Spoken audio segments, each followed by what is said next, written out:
What up, everybody? You're now tuned into the true definition of a sports fanatic. I'm your host, Brandon Lampley, back today with another live stream, man. We got to get this therapy session in today. Man, I got my man, Mr. Reid, with me once again today. How you feeling today, Mr. Reid? Man, it's cold, but boy, I tell you, we are all surviving. Yeah. I was leaving working out, drenched in sweat, and I thought ahead. I was like, you know what, I'm gonna take a jacket because I felt how cool it was before I worked out. And man, that was stressful coming back out after working out and being wet in this cold weather. And it's cold and rainy tonight. Yeah, but I commend you for working out, man. I got to get back in training too, boy. 'Cause I tell you, Yeah. Yeah. I've had plenty of time sitting on my posterior, so I gotta move it and shake it. For certain. So, man, y'all see the topics we got today. Man, we have to start out talking about these player arrests. And so when these players arrested, so let me go ahead and share the screen so we could just see. Man, I didn't know, and I don't know if you knew this, but USA Today has a NFL player arrest database where they pretty much log every NFL player when they got in trouble, what they did, the date, time, place. I think the only thing they don't have is I think the punishments on here, man. So this list is very extensive, as you can imagine. man, how many And so, names on there? About well, 400. this is just What is this that? is this, this This is year? just this is the well. It starts. Bud Dupree was the first one this year. Then everything after Bud Dupree, they went Henry Ruggs on down, and 2021 is littered with NFL player arrests, as you can see. But these ones in 2022 already. Let's see, you had Bud Dupree accused of misdemeanor assault in Nashville after altercation with an employee. Nate Hobbs, corner for the Raiders, he was arrested on DUI. Dude, your teammate just got arrested and killed a young lady in a accident, drunk driving or driving under the influence or whatever he was influenced by, not just alcohol. But dude, your teammate got in trouble, and now here you go. This was on the 3rd. Geno Smith, Seattle quarterback, arrested DUI, pulled over speeding near Seattle, suspected of drunk driving. Of course, Lorente McCray, which you could break that down because I hadn't heard everything about that, but I've heard a little bit about it. They say eluding police.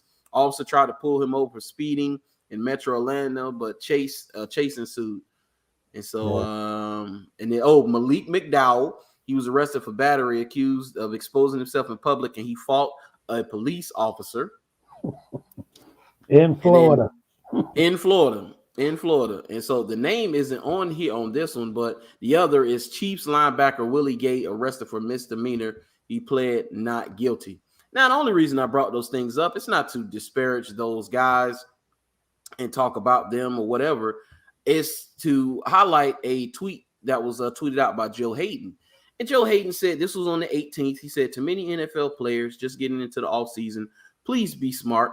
Get a driver or car service. One night can change your life.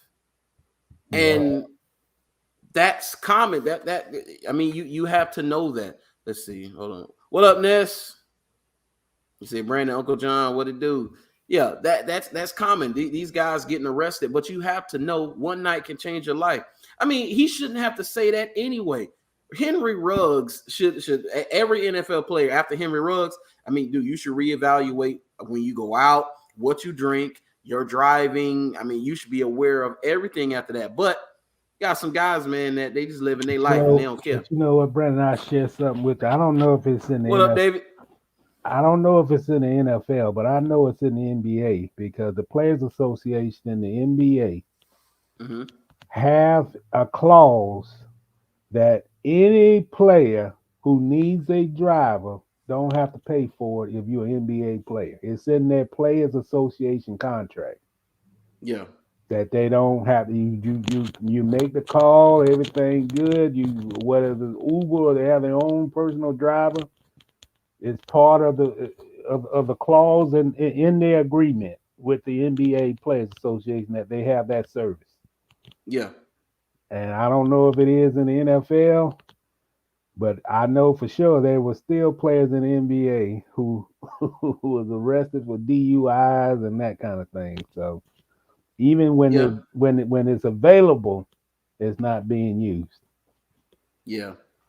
And that's just that's unfortunate that these guys you're at a place where less than 1% of people doing the same thing you doing it made it to that stage. Yep. I mean, you have to guard this thing with your life. This is not only your career, but this is your life. I mean, Henry Ruggs was lucky to walk away from Yeah. that. Malik McDowell, the Browns player, he fought a law officer. He should have been shot. He's a dude. I'm sure. I don't know how big he is, but whoever the police officer is, he said, "I feel for my life. I got this huge black dude coming at me, and I shot him." And he would have been justified in doing so. Well, look at Lorente McCray. He went to the convenience store where he actually stopped and then offered to pump gas in the policeman's car. I mean, Hey, that's what Nesco say. McCray led them on a high speed chase and gave them the middle finger. It's all on video. Stupid. Yeah, it's stupid, bro. What are you doing? And then he said, "It's my bag," after he got caught. And that's the worst thing of all. Here's a guy, basically he's a, he's a special. He probably does better at special teams than anything. He's in a contract year. A contract year. A contract year. I don't get it, man. I mean, you just basically suicide your career, Yeah. You that's basically what you did. You torpedoed it because I wouldn't touch him. I wouldn't touch him with a 10-foot pole right now, man. I just wouldn't. He'd get nothing from me. Yeah, and then it's just like, man, you don't stop. You driving 85 in a 50-mile zone. Then when you stop, you offer to pay for the policeman gas. Hey, so this goes back to what I said before. What are these guys on? You got, because Malik McDowell was on something. He had to be. Just the way he looked, the way he was acting, how erratic he was. He was on something. Whether it was drink, it was pills, it was weed, whatever it was, he was on something, man. But man, the thing is that a lot of times people say that athletes think they're above the law. We all done heard that they don't follow the rules that normal people follow. I don't so much buy into that, but I just think you got bad apples in any group. Somebody want to challenge or somebody don't know the reality that, man, you can't drive 150 miles an hour and don't think that's gonna have repercussions, Yeah. And I just think, man, you got, for everybody, you got to think. Nothing is assured. Yeah. I mean, I done seen NBA players with guaranteed deals like Tyreek Evans get chance after chance and blow it for doing the same thing over and over and over. And it's like, whether you got a guaranteed deal or you 9th over 10th overall pick in the NFL, this stuff is not where it's a privilege. It's not a right. Yeah. You don't want anybody to just take the rug under you because you did something stupid and then you're gonna regret it. You just basically, if you don't care, then just throw your money in the fireplace, because that's basically what's happening. Yeah. I always said this, man. I think that Las Vegas is gonna be a tough place to have a professional team. There's just too many distractions there. There's too many, privileges in Vegas that can get you in trouble. I said that about New Orleans, but New Orleans don't, it's not as bad as Vegas. You got too many temptations in Vegas, you can drink, but it's still, man, that's just an excuse. If you don't have self-discipline. How fast was Ruggs going? I think it was what, 150, 156. 156. Yeah. I mean, when do we come to the point to just say, when do you just think, brother? and then it's not the fact that you did 156, because I've been over 100 when I wasn't supposed to be, very young. We will not discuss that today. But I have gone over 100 miles an hour in a car. But I waited until I knew where I had a stretch of highway where it was straight, no curves, and I knew it was going to be straight for miles. And I, took it and see how fast the car went. But dude, he looked like he was like almost in a residential area where he hit the lady at. But he was drunk. Yeah, he was drunk. He was driving impaired. Yeah. I mean, that's in itself like, come on, man. You can have a great time, but the money that you make, you can't go find a limo service to pick you and your girl. You endangered your girlfriend. I mean, Vegas is not LA. You can pretty much go from the strip to your house in about 10 minutes at most.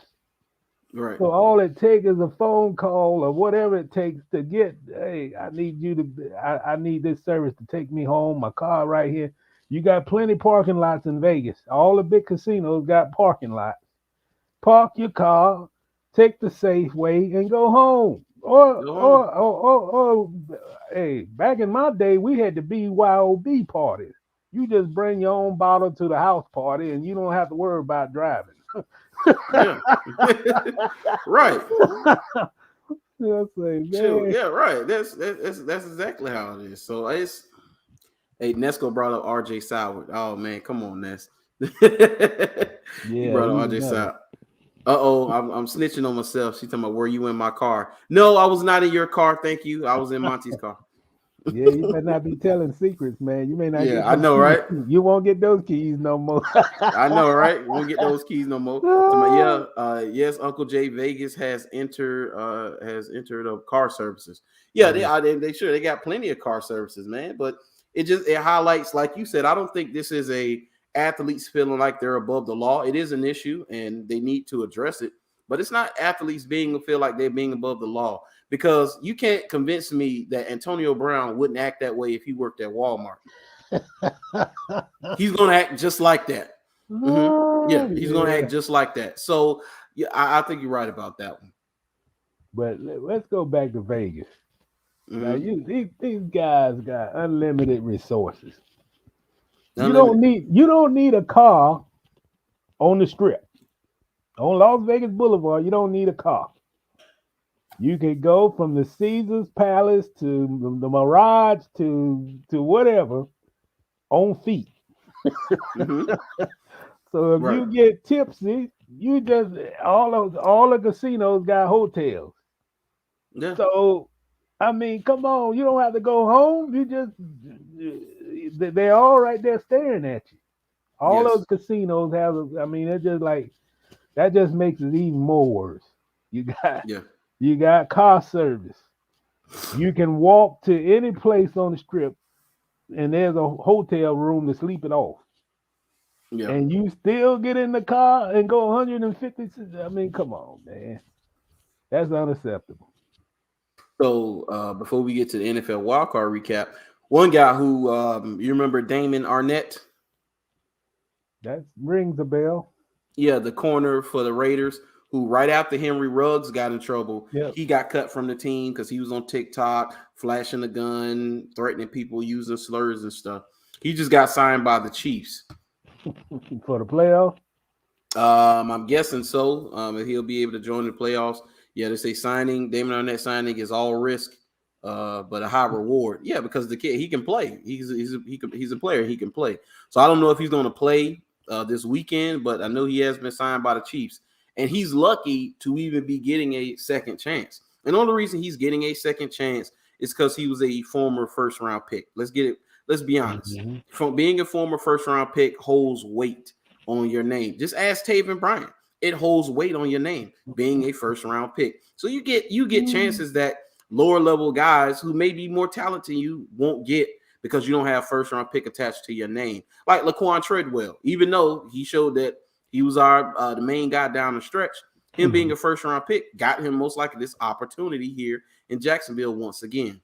So, yeah. You know, I always call the NFL is the privilege league, and the NBA too. You know, those guys are always gonna get a privilege they get more privileges than the average guy. The second round pick, the third round pick. So Yeah. you know, Robin Brooks say it's the spirits and alcohol telling them to drive. well, man, they better. I mean, come on, man. I say, driving in Vegas is a no-no, and I've been to Vegas many times. Yeah. So man, let's get to this wild card weekend. Good slate of games. It was more blowouts than you would have liked, because even the Eagles game ended up being respectable at the end. We watched it; it was a blowout. It was 31-0 for majority of the game until they decided to get Devontae Smith the ball. But the one of the things that stood out over the weekend, my picks. What I went 4-2. I think you went 6-0. I think you picked all of them. If I'm not mistaken, I think you went 6-0. I know the first two games I lost both those games. Raiders, Bengals, and it was somebody else. Let me see. Raiders, Bengals. Yeah, so you chose the Bengals. I picked the Patriots, and then I picked the Buccaneers. I picked San Francisco. Picked the Chiefs. Picked the Rams. So I went 4-2. You went 6-0. So, but one of the things I want to highlight from the weekend was the officiating. Officiating was horrible. Yeah, it was bad. Absolutely horrible. So bad, one crew is not going to officiate the rest of the playoffs. Good. Good. Cincinnati game. Bad. Yes, that's the crew, Jerome Boger's crew. They won't officiate another game because that was awful. Yeah. And you're supposed to have the best crews officiating for the playoff game. They supposed to have the highest grades and make decisions. I mean, I was watching. What is that? I think it was the Monday night game where it took them basically about 5 minutes or so to get the replay for an obvious play. The guy had crossed the goal line. I mean, come on, man. Yeah. They got the shot up above, the one on the side. Stafford. Yeah, Stafford snuck it. Yeah. Mm-hmm. It was clear he was over the line. Yeah, it's like, man, I really got to go to a commercial. I mean, come on, man. One of the things I did see them do that I think they should incorporate more going forward is go ahead and get in the field, the call on the field right then and there. So let's say a play happens and it might be under review. It might not be clear, but as the replays in New York, when they replay it and they look and see that it's clear that that's what the play is, they don't stop play. Signal down to them, hey, that was a catch. Keep moving. Don't stop the game. Yeah, but particularly it might be hard to do that during the season when they're looking at all those games at the same time. But when you got one game played, I mean, it's one game that hourglass. Then they they got about 10 of them in that room. So just if it's a controversial play, then put your eyes on it. And if it's a reversal, then it shouldn't take any time, Yeah. If if you're gonna change the call from what the official made on the field, it should be instant. Yeah, instant. I always thought that, well, what does the official have to review if the decision is being made in New York? Yeah. Yeah, what does he need to review? I said that too. So that kind of sped up the games this weekend. Yeah, and they may need to change the policy. Just if you have officials in whatever they do, this in the replay booth in New York or wherever it's taking place there, then their decision should be just like on the field. If they're officials and they're qualified to make a call, then just allow them to make the call from New York and radio in to the officials on the field. Yeah. I always wondered, like, well, why in the world would the on-field officials have to review a call that they made that can be overturned by the replay people in New York, especially in the NBA? It's like they don't even, when that play is reversed, the officials in the arena don't make that. They're not making a decision. Yeah, right. Right. They're just reviewing it. Yeah, you're absolutely right. You're absolutely right. So that's just a waste of time. I mean, so yeah, we know they made the call, but when it be yeah, reversed, they're not making that decision to reverse the call, not the officials in the arena. You yeah, know, that reversal is coming from Sakakis. yeah. And now it also highlights another thing for the NFL, in which it could there's pros and cons to this, but it's just the way it is, and it's got to be going forward. Is that technology is going to be incorporated more into the game. Oh yeah. So they're going to have to change things and make things more technical. Like one of the things they got to get rid of is the downs and the chain system. That man, I'll tell you, that's so old. Yeah. That right there is Moses old. Okay, like Moses Malone was a star basketball player when those things came out. Like it's outdated. They need to do something about it. Same with they don't want to put a microchip in the ball to signal where somebody got over the line of the game, whether it's touchdown, first down, or whatever. Shoot, whether they catched it and it touched the ground, the chip could tell. They don't want to do that, but at some point, I mean, that's gonna is gonna speed up the game. Yeah. Because what they found out too is that when you're looking at an NFL game, it's 3 hours. It used to be 3.5. They'd cut it down trying to get it under 3 hours.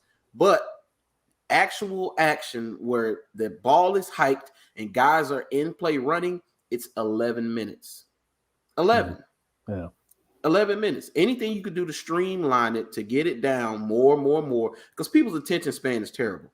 Yeah. So you're going to have to incorporate more technology in the game. But you know the football purists, Mr. Reid, they're like, no. They didn't want to do it in baseball. Now they love replaying baseball. Didn't they complain about replaying baseball? Now they love it. Well, I just like for them to get the call right. You know, let's go. I mean, I don't know the Dallas game. So you felt that he is there a rule that says that he has to hand the ball to the official?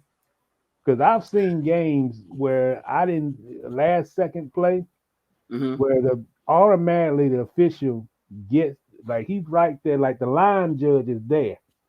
Yeah. As soon as Zach got tackled, I've seen games where the line judge come right there after that play and get the ball. I've seen that before. I've seen that too. Now they're saying that he should have handed him the ball. He should have handed the official the ball to, I guess, stop. Once the ball is in the official possession, then the clock can stop. So I don't know. I don't know about that one, man. I just know that the officials got to be quicker. I know that. I know they were stumbling and bumbling, and if they were faster, it would at least been a second probably left on the clock. So I do get that argument because that's the only reason you ran that play is to get a little closer so you can get a better shot at the end zone. And it just didn't work out because the referee wasn't humping, and they said it. They wanted to let the referees know. The referees is part to blame for that, but it didn't come down to that play. The Raiders and the Bengals. Yeah, the Bengals, the Raiders got jobbed. Yes, they did. They got jobbed. It is what it is. But you still had a half of football to beat the Bengals after that inadvertent whistle. Yeah, and you didn't do it. So you had all game to beat them Cowboys, and you didn't do it. What up, Kassan? He said, "Go Pack, go." Yeah, Nesco picked them all except the Steelers. I told you Steelers was gonna lose. I knew they were gonna get blew out, man. Big Ben can't throw the ball. Ness, I told you that. Big Ben is gonna watch on Sunday just like us from here on out. Kassan Carter said, "Yes, that's the official has to touch the ball after every play. That's in the rule book from Little League to NFL. Yeah, so yeah, that's in the rule book. But a line judge's job is to spot the ball. Yeah. So he can't be like 5 yards away. You know, and believe me, I don't like the Cowboys, but I'm just saying, I don't either. But I've seen line judge get that ball soon as the play, the whistle blows. I've seen the line judge grab the ball, put it on the ground, and the whistle starts. I've seen that before. I've seen that. I've seen them hold up. They do it, especially in college. after a first down. They stopped the clock automatically after first downs. Yep. Let's see, it wouldn't have mattered. They was going to lose anyway. He ran 10 yards too far. That's another argument, Ness, is that if Dak had a slid sooner, maybe they could have reserved some more time. But I mean, this is just one play, and you don't lose the game off of one play. They were terrible and playing horribly for majority of that game. San Francisco should have blew them out. But we're going to talk about that because they're going into Green Bay. Everybody's picking them to win because they blew the Packers out last time they played. I think he's 0-3 all time, Aaron Rodgers, against them in the playoffs, San Francisco in the playoffs. And they riding high. They got Deebo Samuels and all of this. But I'm be honest with you, Mr. Reid, they have a Jimmy Garoppolo problem. They do. Yeah. They do. 5 playoff games, 2 touchdowns, 4 interceptions, 73.3 quarterback rating. I mean, when he throw an interception, he just throw it to the opposite. I mean, that interception was egregious.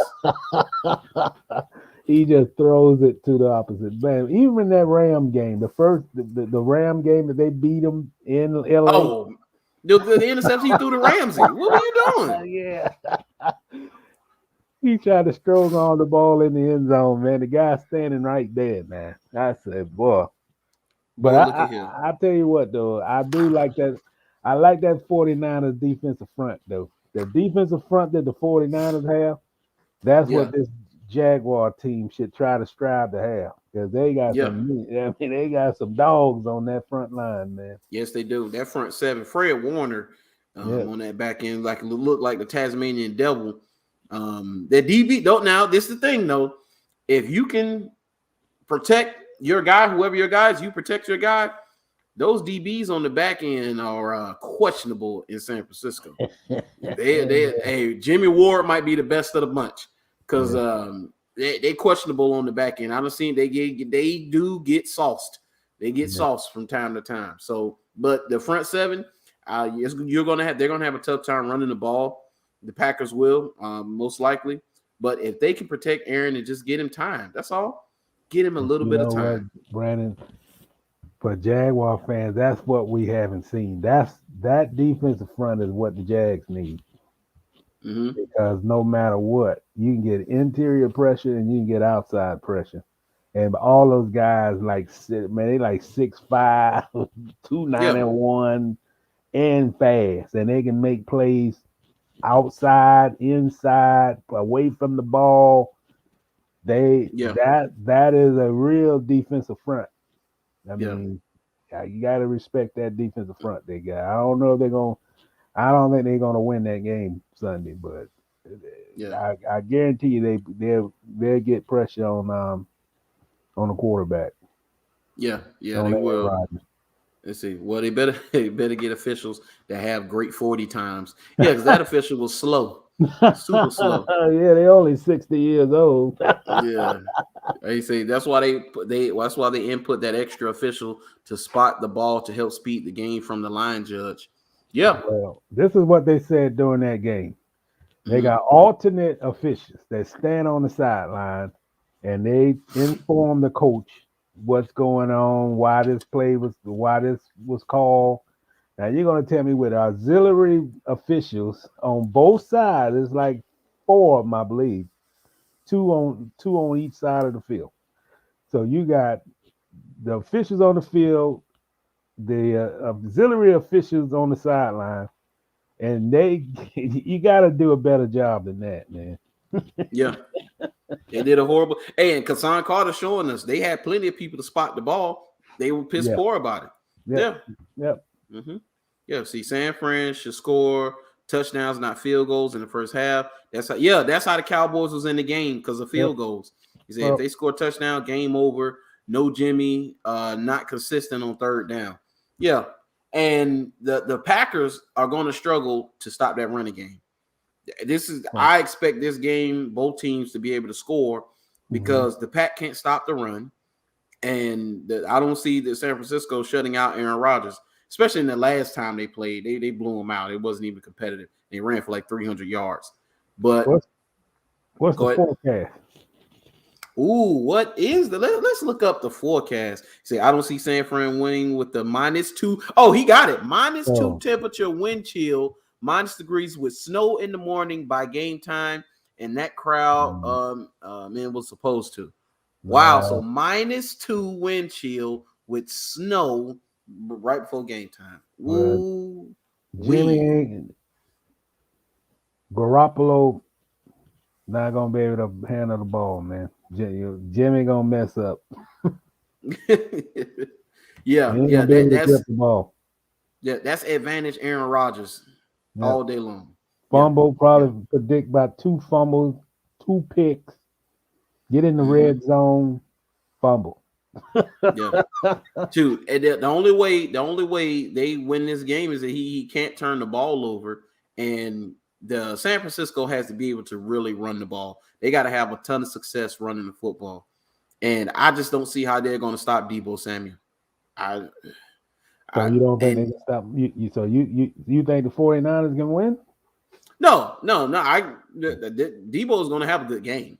I expect Deebo to have a good game. I don't think they're going to win, but I expect Deebo to have a good game. Yeah. So I -2 wind chill factor. I get an edge to the Packers. Edge to the Packers. Yeah. I get an edge to the Packers. And I heard it's gonna get worse next week too. If they win that game, they got to who? Tampa Bay or the Rams got to go up there.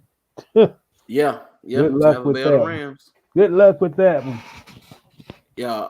Let's see. I'm taking the 49ers by 13. They're going to shut down Devontae Adams down. Hey, well, I'll ask you this, Ness. So they must be going to double him all game and triple him, because I just told you the DBs from San Francisco can be cheeks from time to time. So who they got a Jalen Ramsey over there? No. I don't see them shut down him for long periods of time. They may shut him down early and double team him, but none of those DBs can play with Devontae Adams. The only way you stop Aaron Rodgers is to get pressure. That's it, dog. That's it. Let's say you shut down Devontae, which means you're going to have to incorporate 2 people. That means somebody's going to be open, and you better believe Aaron Rodgers is going to find the open man. So you can shut down Devontae, but you still got Equanimeous with the St. Brown, Alan Lazard. What's the other receiver? Valdez Scantling. You got him. Dude, you got Tunyon. You got a bunch of guys. So I don't see it. I was supposed to be there, but things didn't do right. But we'll definitely be there next weekend. My classmates is a special teams coordinator. Oh, you was gonna go to that -2 game? Oh, that Buffalo game where it was 5 degrees looked horrid. I mean, it looked awful out there. The cold looked like it was just straight up like it's Debo, a gangster. I'm just do what I want to do to you. That's how the cold looked in that game. So I imagine what it's gonna look like in there. Let's see. Randall Cobb is active off of IR. Oh, well, there you go. Okay, so yeah, go ahead, double Devontae. You're gonna have little Randall Cobb running around and running away from those DBs. You see, they barely beat the Jags, and we played them straight up. Oh, who you talking about? San Francisco? Yeah. But that been so long ago. That was they were a different team then. What week was that? That was like 3rd week of the season, I believe. No. That was the mid-season that we lost to them, because I know they were 4-6 when they came here, if I'm not mistaken. Yeah, that was week 6. Yeah. Well, they lost 30-10, so it wasn't that close. It wasn't that close. And the game is, they all they did was run the ball, and they slowed the game down. But trust me, if San Francisco had an actual quarterback that could throw the ball down the field consistently, they'd probably be the best team in the league. I'm just being honest with you. I'm being honest. The rookie, when do you think they're gonna play him, man? When they gonna Trey Lance? Yeah. Oh, I don't know. I wonder. The Packers. We didn't play the Packers this year in this. Now we played them last year, and we went up to Green Bay, and we played them straight up, and they barely beat us. That was last year, though. Yeah. You're going to lose by 40 to this Packers team. Yeah, that's when they didn't have fans in the stands either, though. Yeah, and Packers or Jaguars score was 24-20. That was a year ago. Yeah. This different team now. Man, the Packers selling standing room only tickets, $87. I saw the cheapest playoff ticket to get into any of the 4 games this Sunday is $100, and I was shocked that it was $100. Where is that at? If I'm not mistaken, it may be Bengals Titans, maybe the $100 one. Okay. The Rams Bucks, I think, is like $256. I think that's the cheapest ticket you're gonna get there. I saw one yesterday for $273. I mean $173. Oh, for the Rams Bucks? Yeah. It's way up in that 300 section where you way up in the nosebleeds. You watching the game from the angle.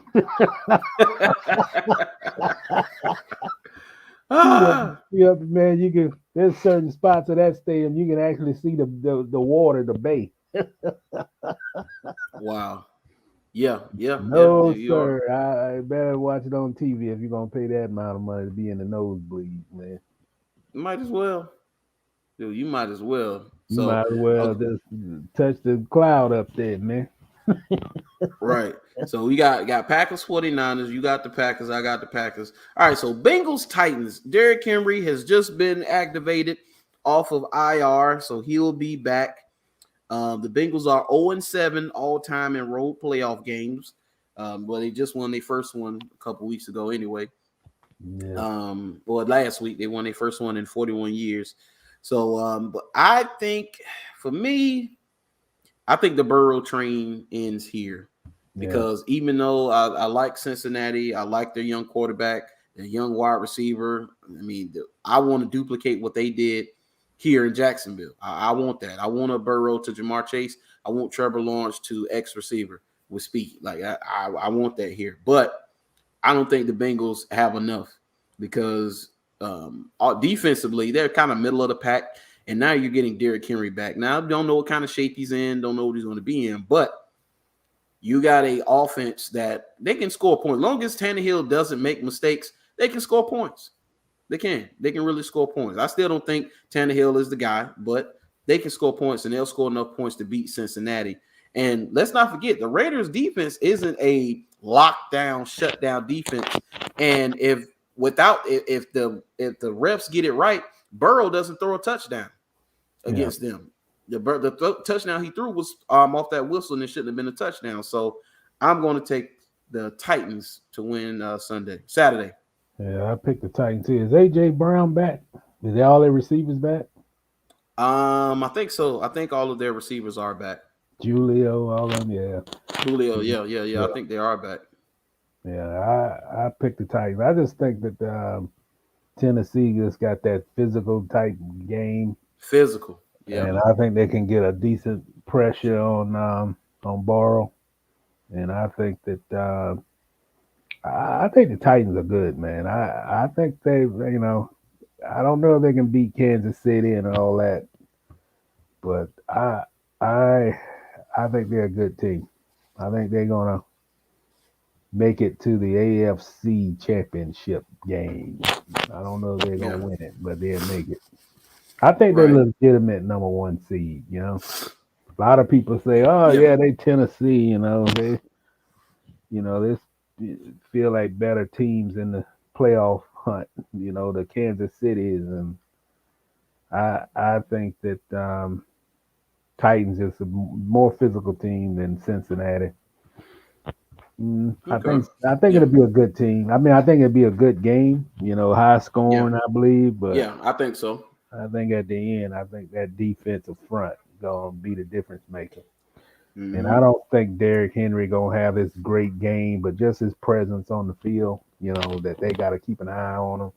And he's always capable of breaking. I mean, he may not break a 60-yard run, but what's the difference if he break 20-yard, 5, 7, 8 a pop?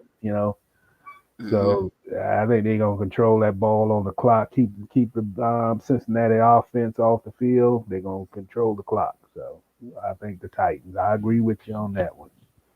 Yeah, gotcha. So I think we already got that. Mark it down. 49ers by 13. That's a lot. Ness. You giving the 49ers a lot of points. They gonna have to blow them out to get plus 13. I don't see that one at all. Because Sean Carter say, hey, lots of moonshine to fuel the body and dress in layers. Hey, remember we talked about that? Hey, you got to be out there in them cold games, man. You're going to need some antifreeze out there, man. Yeah, I think all these games going to be, except for Tampa Bay, all of them going to be cold. I heard it's going to be in the 60s even in Tampa. If it's 60 degrees in Tampa, it's going to be freezing everywhere else. So. Let's see, I bought ticket last Sunday at $275 for outdoor suite. Classmate said he could get me at 50-yard line, 5 rows from team bench. Check. I resold on StubHub for $450. Wow, so you bought it for $275 and resold on that's for good. $450. So that's what is good. that? That's Green Bay? I'm guessing that's the Green Bay game. Yeah, that's the Green Bay game. That's when he was talking about going to. Dude, Nesco, you taking the Bengals by 6? I'm not. No, man. Nesco want to be different, man. Nesco want to be different. I get it. He don't want to go chalk, and I understand. But he want to be different, man. He don't want to get on the bandwagon bus. He want to get on his own bus. Yeah. Hey, I understand. He don't want to go chalk on this. I understand, just like the NCAA tournament where everybody, you don't put all 4 number ones in the Final Four. You don't go chalk like that. But dude, come on, no. Bengals, though, I guess Chase gonna have a great game, huh? Hey, he gonna have to kill it. He said Henry has not completely committed to playing. Oh, he hasn't. So they don't know. He's game time decision. He gonna play, man. You think Henry's gonna miss this game if he's healthy enough to play? Well, he practiced today. He sure did, and I saw him running. He looked horrifying. So I'm just letting you know. He's been waiting to use that stiff arm for a couple of months. So they say practice it. Yes, indeed. Shoot, they need to get a picture of him stiff arm in the Jaguar statue outside the stadium. Get a picture of that. Because that's his career, stiff arm in the Jaguars. Yeah. Let's see. So I found it. So Bills, Chiefs, $100. So cheapest possible divisional round ticket is Fox Sports. They say Buffalo, Kansas City is $100. San Francisco, Green Bay is $127. LA and the Buccaneers is $150, and the Bengals Titans is $256. $256 for Bengals Titans. I expect that to be Rams Bucks, maybe, or even the Chiefs Bills, but not the Bengals Titans. Yeah, gee, they must got a lot of big stadiums that gotta get filled now. I tell you what, I was shocked. Now I kind of look on there like StubHub and places. And I was shocked at how many tickets like StubHub done scooped up, man. Yeah. Especially for that Bucks game, boy. They got a whole lot of, So. Yeah. So, and you think about the times we're in now. People who have tickets, they're like, hey, I could go to the game, be around all those people. We still got the bug going around, or I could make a profit off my tickets and sit at home in my underwear watching the game in the heat. So that's what those season ticket holders do. NFL got an exchange program too, though. Oh, okay. But yeah, you're right. You can whether stay in the elements and watch the game in the snow or stay at home, put your boxes on. Yeah, that's it. See, where's this Ticketmaster or secondary? What you talking about? You say it's like buy on Ticketmaster or sell on StubHub. So buy on Ticketmaster and then sell it on StubHub. That's the secret sauce. Yeah. Oh, okay. I'm gonna have to. So the NFL ticket exchange, they got the ticket exchange where say you the Bucks fan and you're a season ticket holder, and you don't want to go to the game. You can put your ticket on ticket exchange, but I think you have to pay the face. I don't think you can get more than what the face value is with the NFL. On StubHub, you can make a profit. You seen what he got? $275 and sold it for $450. I take that profit every day of the week. Yes, sir. So that's better than standing outside the stadium. They got two. Yeah, I'm not doing that. I'm good on that, man. I'm good on that. So let's see. Rams, Buccaneers. So this was one of the things I wanted to talk about. Rams, Buccaneers. That was one of the topics. So let me make sure I pull up his actual quote and what he said leading up to this game. Aaron Donald talked about Brady and basically talked about Brady and his greatness. But he was like, we understand Brady, his greatness and what he's done and what he's accomplished. But, this is just another game. This is just another game. This is just this is just one game.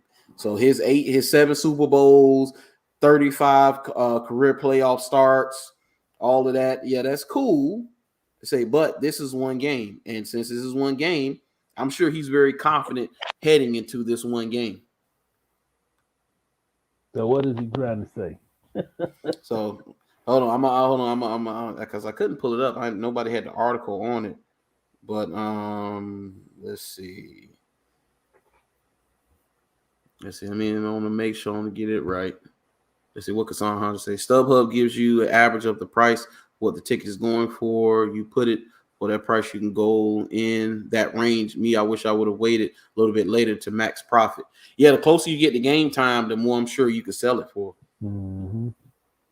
Yeah. Aaron Donald says he respects Brady's achievement, but it's a new year. So basically, that's what he's saying. He's like, yeah, he's the GOAT, but this is another year. So I want my defensive leader to say that. And if anybody's going to say that and be able to back it up, you better believe it's going to be Aaron Donald. And no disrespect to Lawrence Taylor, Deion Sanders, Reggie White, Bruce Smith, whoever your GOAT defensive players are, Ray Lewis, whoever. Aaron Donald may be the best when it's all said and done. Wow, He's one of the most dominant players I've ever seen in my entire life. And if anybody can wreck this game and send Brady packing and send him off into retirement, it could be Aaron Donald Sunday, because we saw who's blocking for Brady. We saw it. Yeah. It's gonna be a long day. Josh Wells. You got Josh Wells blocking? Oh yeah. That's not it. I'll say this. I think the Rams have a better team than the Bucks. I think overall, from receiving to Bucks got injuries, and I still have not been sold on the Bucks secondary. I don't know. I just oh no. They worse than the 49ers secondary. Yep, I'm just not sold on their secondary. I like their defensive front, Barrett and those guys. Leonard Fournette supposed to play. Obviously, you got the GOAT at quarterback, but I really feel the Rams is a better overall team, and they beat the Bucks early in this season. I mean, I know it was like about week 2 or 3 that the Rams beat them. But it wasn't close. It's hard to repeat in this league, man. And even if the Bucks win, I don't think they can go up to Green Bay 2 years in a row. I already forecast Green Bay gonna win, but I don't think they can beat Green Bay 2 years in a row. And I don't think they got a better team with the injuries and you don't. I mean, I really feel that the Rams. Sometimes offensively they do some things that I question. With Stafford, kind of gamble a little bit, but man, staring down OBJ, staring down, just forcing deep ball throws. Just sometimes you don't have to take shots. You got the running backs. Control the clock a little better. And, I say this, man, Cam Akers, I think it's almost a miracle, man, for what he's been able to do to overcome that injury and be in the lineup to play and still maintain his speed, and lost a step. And I'm glad you said that, because Cam Akers is in the title. He's one person I want to highlight and one person I want to talk about. And I agree with everything you just said. It's amazing because he's a torn Achilles he's coming back from. And, they say after you tear it, it gets repaired. And it heals, and it heals correctly. It's stronger than it was before. So you don't really have to worry about it like that anymore after you tear it. And it doubles in size. It's a little bigger. Yeah. Yeah. But for him to come back this fast, because dude, torn Achilles, you was almost like they going the way of a horse. It's probably time to put you down if you got a torn Achilles back in the day, especially as an athlete. And for him to come back, and then he looks good. Yeah. He look like don't look like he lost a step. I've never seen anything like it, but it's the miracles of modern science. And it shows that guy. It shows too, because not only the science, but you have to give credit to Cam Akers and the tireless work he put in to get to this point. Because they say it wasn't all bliss for him. They say he had days where he was crying on the way to rehab because he just didn't want to do it. He said the pain and things like that. He said it was really, really tough. But man, that kid put his head down, he grinded, and he looks amazing.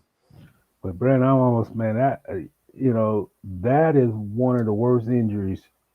I mean, I know they got modern science now, this micro fracture surgery or whatever it is.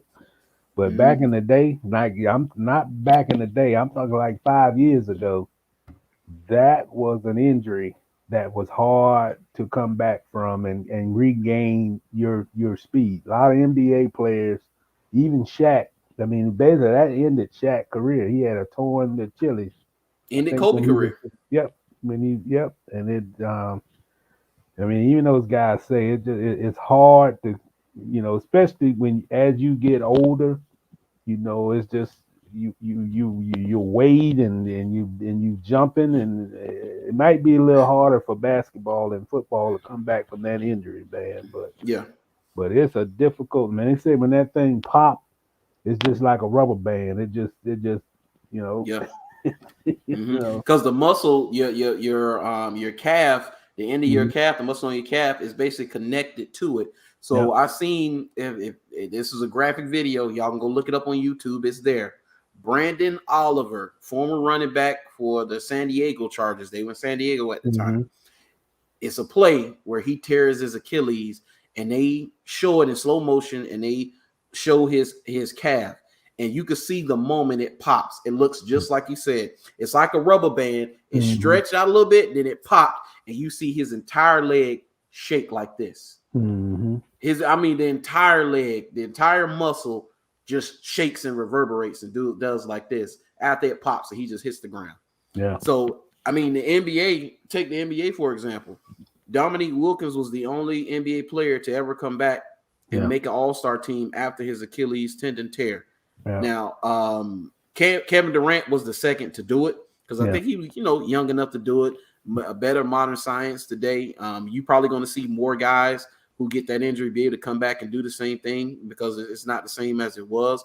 But make no mistake about it, it's still a very serious injury. Oh, yeah. It takes months and months of rehab, and it's just, you can't really do nothing for like the first 2 months after surgery to, get in your rehab. But, man, that's a tremendous thing for him to come back and then regain his speed. He's got that dash and that flash. He in shape. In shape. He like he can carry it 20 more times after the game. Yes, sir. So good to see him come back from that serious injury, man. Yeah, I wanted to highlight that. I'm glad you said it. Say you can get an indoor club seat for $4.59 at the Green Bay game, out from the elements. Well worth it. Heck yeah. I'll find a flight in the morning. I'm gone. That's my man, that boy. You got that right. Get a club seat. Don't have to brave the elements. Get the seat again. That's one of the things I would like to do, man. I would like to go, no work, just play, and go sit in a box, like a luxury box. Box, yeah. Yeah, watch either NFL game or NBA game from the luxury box. Because they bring the wings, they bring the food, you got room, man, it's just like your own little party at the arena. That's one of my buckets. we gonna check that box off because that's on my list too. So don't worry, we gonna check that box off for sure. Nice reclining seats, man. I say, I like to check a game out like that. Yeah, definitely would. So they even bring snacks. Oh yeah. You can bring snacks now. No, I said they even bring stats. Oh, bring stacks. They when you have a luxury box, they bring Mm-hmm. the stats to you. Oh man, I didn't know that. Yeah.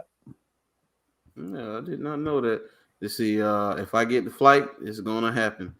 Oh yeah, I would definitely do it. Oh Four yeah. fifty A nine. 459 Hey, you out of the luxury suite. elements. Mm-hmm. Man, that's a memory you can talk about for the rest of the year, man. Oh yeah. I don't care what Uh, anybody say. It's better to watch a game in the atmosphere. I'm just saying the atmosphere. It ain't better to be in in the bitter cold. 0 - 2 degrees and Yeah. but just the atmosphere, man. You can smell the barbecue. That's the one thing Mm-hmm. I can say about New England, man. New England has I mean, they tailgate whatever they do, tailgate parties or whatever, but they got the best smelling barbecue. In New England. Yes, indeed. Whatever they barbecuing, it smells good. Oh man. Okay.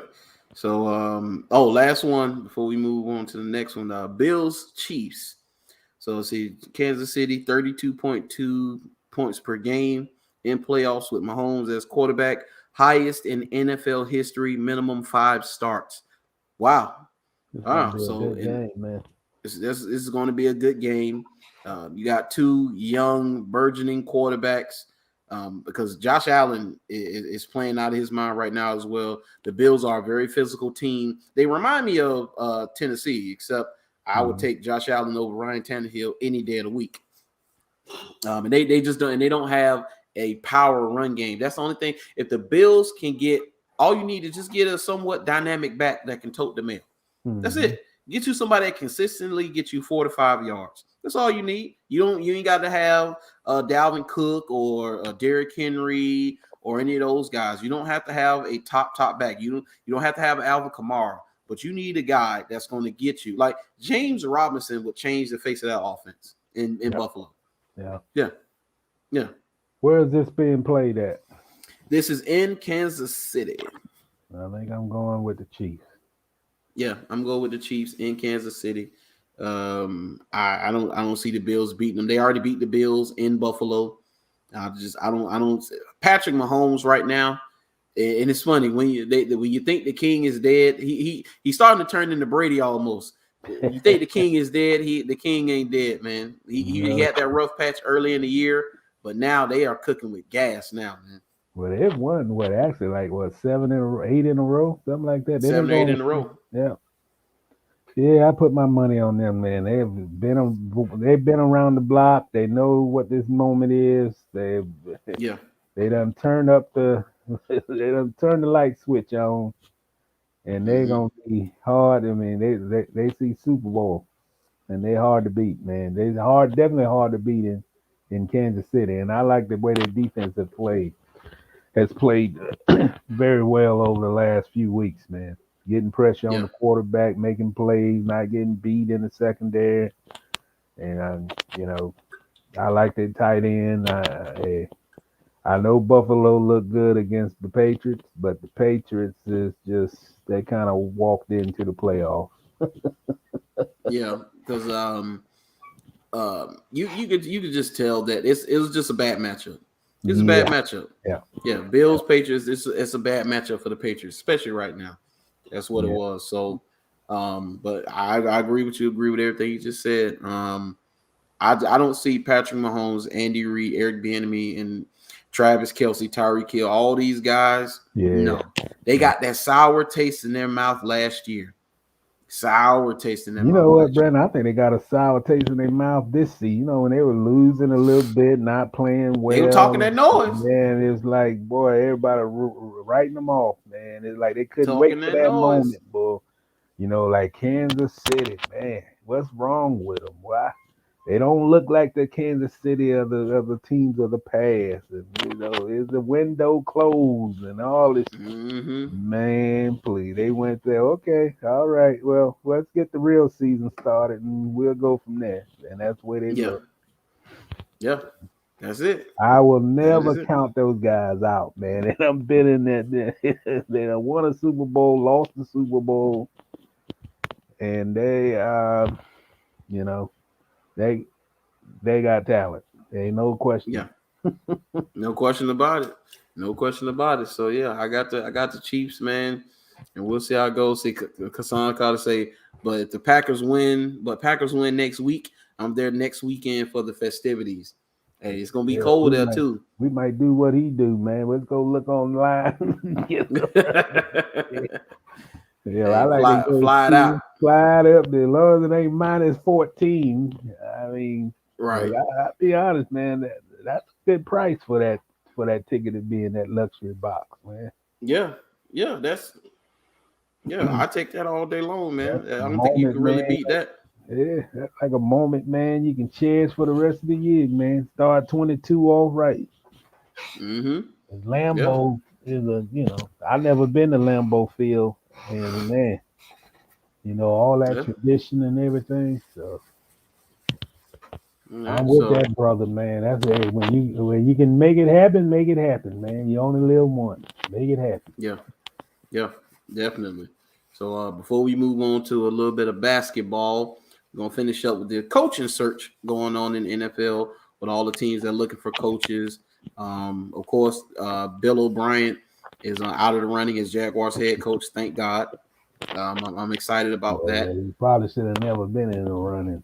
It should have never been in the running. But before we go in on the Jaguars for a little bit, the Bears. We talked about the Bears and how aggressive they've been in their coaching search and how they pretty much want to get this right.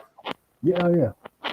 And you Yeah, do it the right way. You they got rid of the GM, looking for a coach.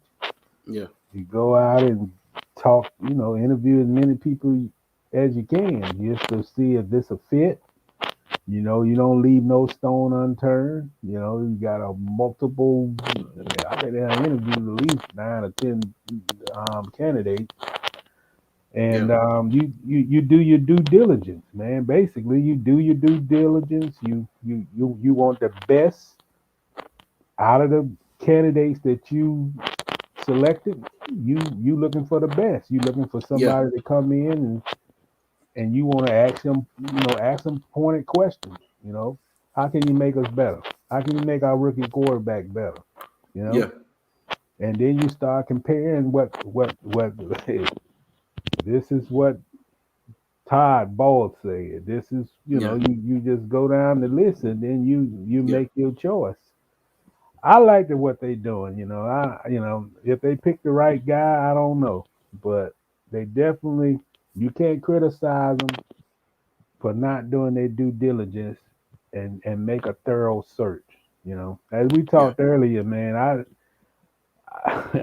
mean, we always. I mean, sometimes I don't know if the Jaguars are cursed or what, but you know, my criticism for the Jaguars and their search is when you fire a coach December the 16th, which that's the date they fired Urban Meyer. They hired, Darryl Belleville as the interim. But you had from December the 16th to now to set your course, set your plan. a month. And a month ago, more than a month ago. Mm-hmm. And when you fire Urban Meyer, it should have been probably 5 days. I would give 5 days, or even a little bit more, 5 to 10 days that I would set my parameters of what I'm looking for. Then I would look to see who's available. And then I would by the end of the season, if obviously you trying to talk to the people that you can talk to and get that permission and all that for the teams that allow you to interview that assistant or whatever. Yeah, But if I had my boxes checked of what I'm looking for, which would have been predetermined, and I would have found what coach out of 10 criteria, if the coach that I'm looking for hit 8 of them, mm-hmm. then that's how I would go down the list. That's if he's hit 9 out of 10, that's my first choice. If it's 8 out of 10, that's my second choice. If it's seven Yeah, out of 10, that's my third choice. And then I would make that like to me. And I'll say this, you know, the Jaguars are hurt for the fact that, you know, most people feel that they have to get an experienced coach. You know, after what happened with Urban Meyer, with the yeah, disaster of Urban Meyer, not experienced, you know, just you know, not really putting in the amount of everything to be a successful head coach. That most people would say, you know, the answer is you go out and get an experienced head coach to turn this thing around. But right, I don't necessarily agree with that. I think you have to get a guy when you interview. You have to get everything that you're looking for from the question that you ask him of how can he turn this ship around. For some yeah, reason, I I I I like I like leverage for you know I think it's good for a guy who was a draft pick of the franchise. So that tells me right there he knows about pride of the franchise. He you know he yep, knows what it takes to build the pride back into this franchise because he was here. Then when you have former players, you know, really rallying around him, like man, this guy would be good for everything that we want in the franchise. yeah, So that means if he needs help or he needs, you know, advice, you know, I mean, there's a support group to get this yeah, franchise back on track. I like a guy who played, which he did. I like a guy who didn't start out as an offensive coordinator. He didn't start out at the top as a coach. You know, he yeah. had to learn, you He was know, an Bruce assistant to assistant, start. and he anytime a person can learn, you know, like you bringing in everything. You don't know it at the moment, but you bringing in everything that you learn from a guy like Bruce Aaron. He's teaching you everything that he knows. He putting in what 30 something years as a coach, and he's Yeah, giving you all what he can to help your situation. And he's not giving you opportunity. I mean, meaning like he got you here, but he's not putting you at the top yet. He wants you to work. He wants you to grasp. He wants you to start out as a quarterback coach.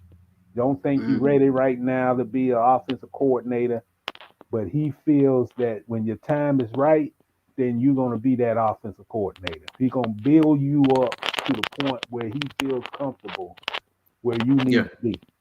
And that's how this guy been guided. He's been guided around winning. When he was in Arizona, that was a good team, and it was a very good team. he's definitely on a good one now. Yeah, And you see all that. I see a guy, you know, I don't know him well. I haven't covered him and ain't been in a live press conference, none of that. But every time that I see him in a news conference, he's organized. You ask him questions, he give the right answers. You know, it ain't nothing rehearsed. I mean, you know, sometimes I think some guys are rehearsed. They have to be like, the media guy come in and say, we want you to hit on these points and do that. hmm He's not that type of guy. You know, he don't you don't have to coach him for him hmm to speak to answer the question. So when he's responding, it's coming from his knowledge and it's coming from the heart. And that's some of the things that this franchise needs. He knows he knows what it takes that he's going to give an honest answer to a question. And you look at what he experienced just in 2 years with Tampa, winning the Super Bowl with the best quarterback ever to play the game. yeah, And then my definition of what a coach has to be here in Jacksonville, you got to have a coach here in Jacksonville who knows how to make Trevor Lawrence into being an all pro. You want a coach in Jacksonville who only thing he strives for is excellent. Yeah. And as I told you on your show before, I've been covering this team since 2017. Even in 2017, I ain't never hear anybody at the end of the 2017 season, because the reality was they were one game away from the Super Bowl, and you heard them talking about the Super Bowl. But there's not been a thing in Jacksonville where everything is geared toward we want to win the Super Bowl. We Yeah. ain't talking about playoffs, so we're not talking Mm-hmm. about winning the AFC South and having a winning record. We talking about our objective is to win a Super Bowl. Whether we get there or not, we don't know. But everything that we do, from practice to meetings to everything, when we in practice on a huddle, we're talking Super Bowl. Yeah. 1, 2, 3 Super Bowl. Yeah. When you bring a guy like him in here who done tasted that, what that means, and know what it means because he done experienced it, it's Yeah. going to take those players an extra level because he knows how to he knows what it takes. He ain't Yeah. talking it, he walked it. And that's Yeah. the kind of thing that you got to have a guy to come in here.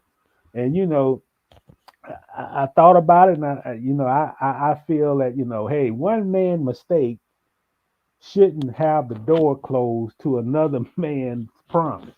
You know, Yeah. I guess that makes sense. Just because Urban Meyer, and he was a mistake. He didn't know nothing about the NFL game. I don't think he cared to know anything about the NFL game. I Yeah. thought he was a coach retired, a coach who didn't trust his own football knowledge to use it to win games in this league. If Byron Leftwich is the coach, he's not coming in this job that, oh well, he never been a head coach before, so we don't know how he's going to do. No, No. he's been in.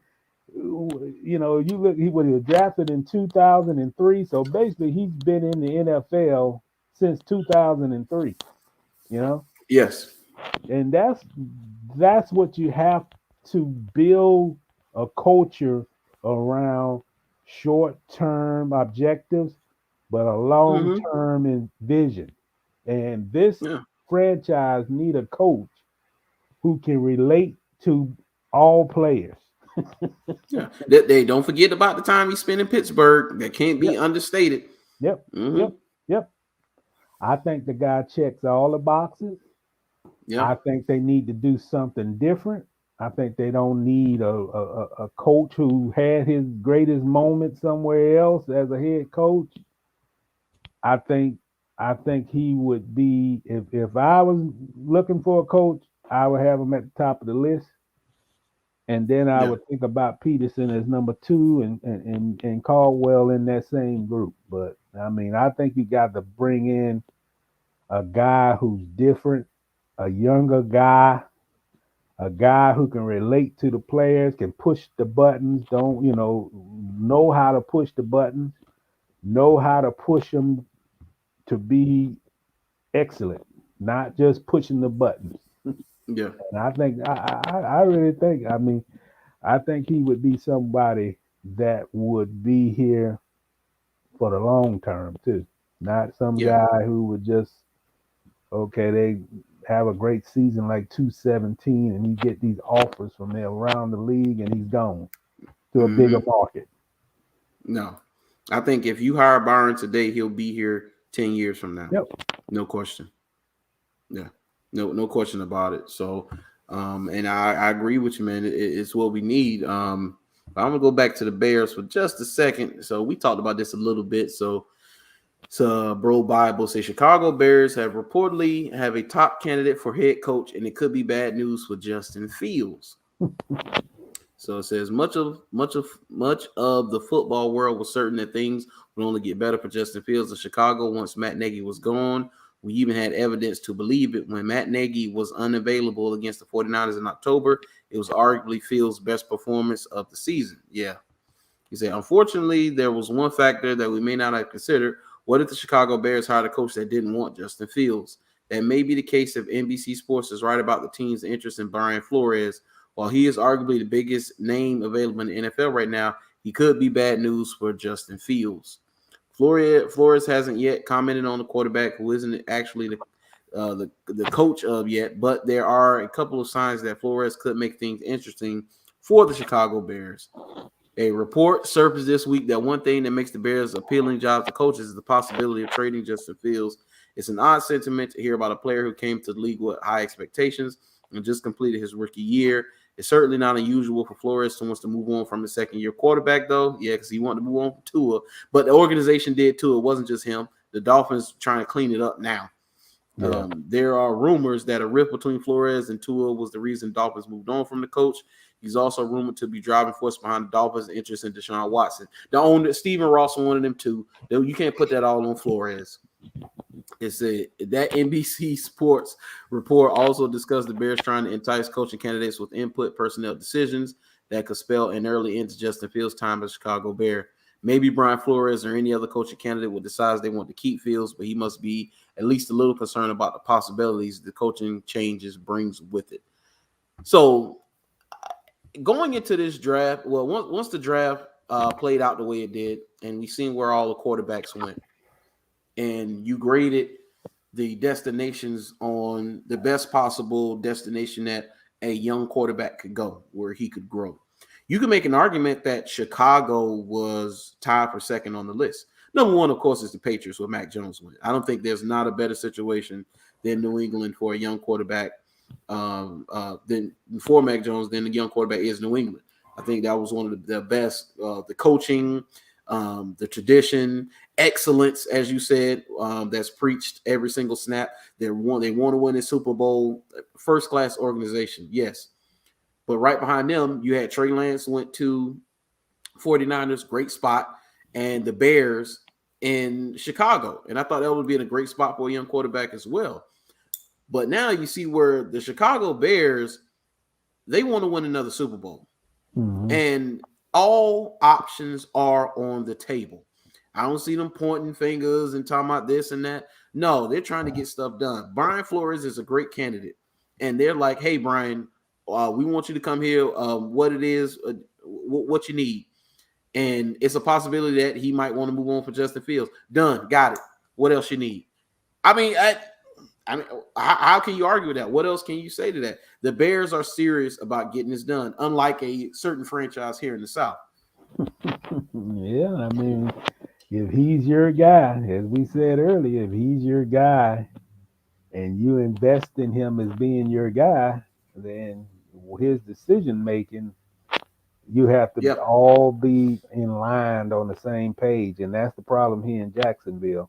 Even if they was, the only problem, like I spoke about Leftwich, you don't want to have somebody sitting in the driver's seat who circumvents you, doesn't believe in your philosophy, disapprove this, this may not work. And that's what balky is the problem. It's like usually the GM hires the coach, in a lot of situations. So that's a lot of times you hire the GM before you hire the coach, so he could pick his guy. So that what makes the Jacksonville situation a little difficult, and maybe even why they haven't hired a coach yet. You don't. In no NFL, none of the good ones want to be pigeonholed or dictated, even before you sign the contract. Yeah. And for some reason, to be honest, I didn't even agree with the situation with Doug and Caldwell. I mean, and Coughlin. They were Coughlin, Caldwell, and Monroe. Yeah. Because if you really wanted to make that situation right, there's nothing wrong with that position that Coughlin was in. But Shad should have made sure that Coughlin didn't have coaching, like, that it was out of his system. And it wasn't, Yeah. There's no way that Coughlin should have been on the field making, making judgment calls on the field at practice, and players get a sense of they disconnected on who's in charge, Yeah. and there shouldn't be no situation where the vice president of football operations is on the field making decisions on the field at practice in front of the head coach, Yeah. and I mean that was an awkward situation, and I tell you, it just feels like it's gonna be awkward again. Yeah. If Balky With stay, ball. if Bal, yeah, I think so too. I think And we're I think looking we at that as well. said this on the show. If not, I'll say it again. When you look at Trent Baalke, you look at okay, you know, if something didn't work, you don't want to bring it forward to something that's new. Okay, I don't think you can say it any simpler than that. If Mm-hmm. if it's almost like if you president and you're gonna bring in the vice president from the losing administration, and you're gonna bring them into your administration and keep the same job.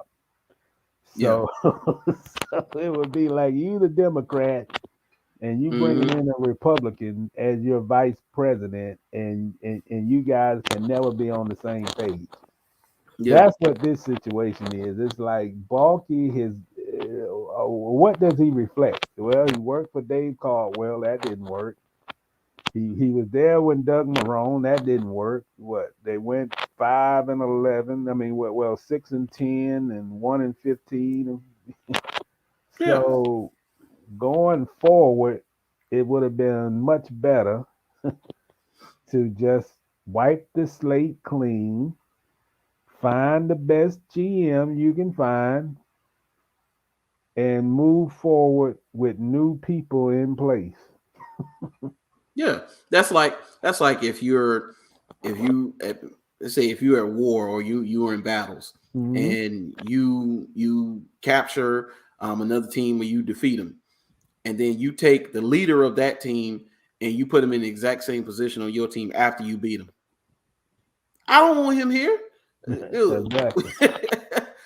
We just cleaned y'all clock. You have no men left. There's only you left. We capture you just to get information out of you. I'm not trying to make you in a position of where you get to determine how we operate because I just destroyed your troops.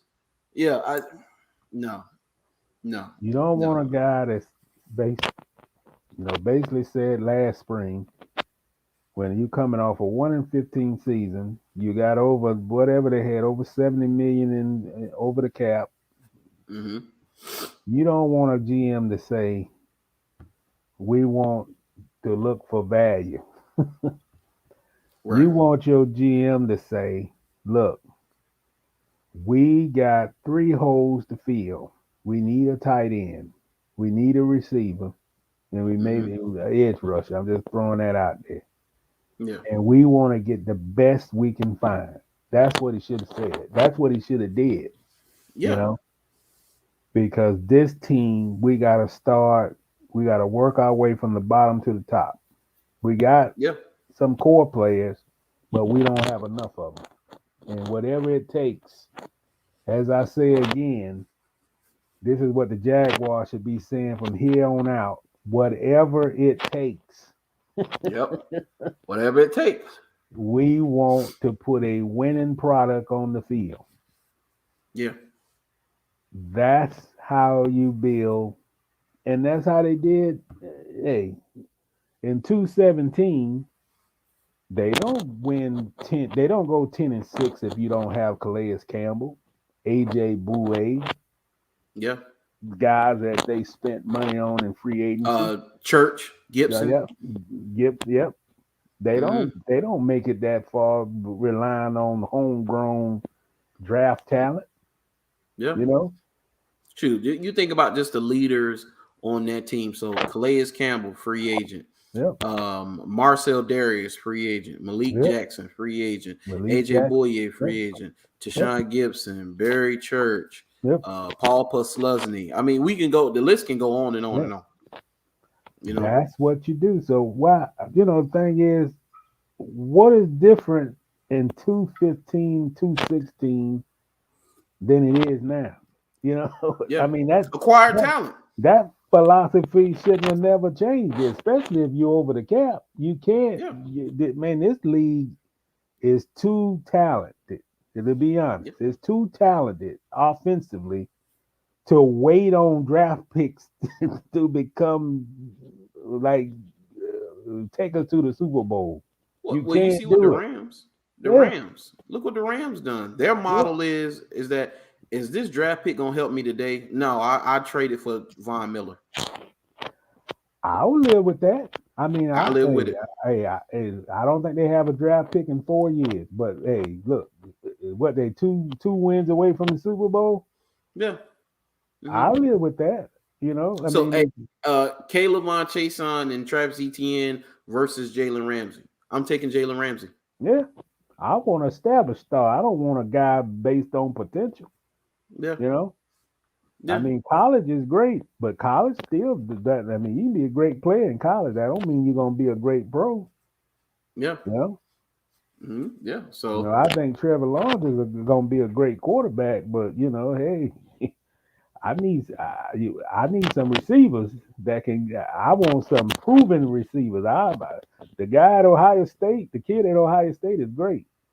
I want somebody that I see on Sunday that can beat press coverage and can get open out of yeah. 7 routes and he targeted 6 or 7 times. I want to see a guy can catch like Cooper Cup.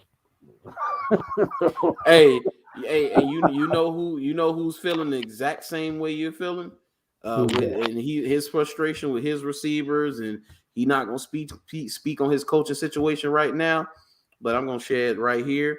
Jerry Jones. So I don't know if you've heard, but Jerry Jones is in the news once again. His Cowboys lost. He's despondent right now. He's not going to endorse Mike McCarthy. He's got a lot to think about, he said. But this was interesting to me, what he said before we move on to basketball. He said Jerry Jones expresses frustration with Amari Cooper, says wide receiver should take half the field with him on routes. And I'm just reading a little bit of the beginning because I ain't got to go into all of this. But he's frustrated. A lot of things the team disappointed. Open round playoff loss, blah, blah, blah. He said Amari Cooper should take half the field with him when he runs routes. During his weekly radio appearance, he said a whole bunch of that defense ought to have to honor Cooper. He ought to be able to catch in the middle when they're going with him. Others do. You throw to people that are covered all the time. So I will say this with this. I get what he's saying. Yes, I get it. In Jerry's mind, maybe he should. But does Jerry not know who Amari Cooper is? I just want to know. I just want to know. Last time I checked, Amari Cooper was not considered one of those type of guys. Good receiver, could put up some numbers here and there. I seen his numbers before the season; they were pretty decent numbers, but they were not $100 million wide receiver numbers.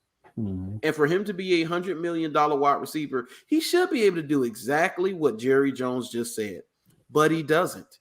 And you knew that before you signed him to all that money. There's a reason why Oakland was like, okay, cool, you can have him. So, I mean, the knock on Amari coming out anyway was that Amari had a low ceiling. And he was pretty much he was almost as good as he was ever going to be at that point, which is a good wide receiver, but he's not going to be much better than he's been.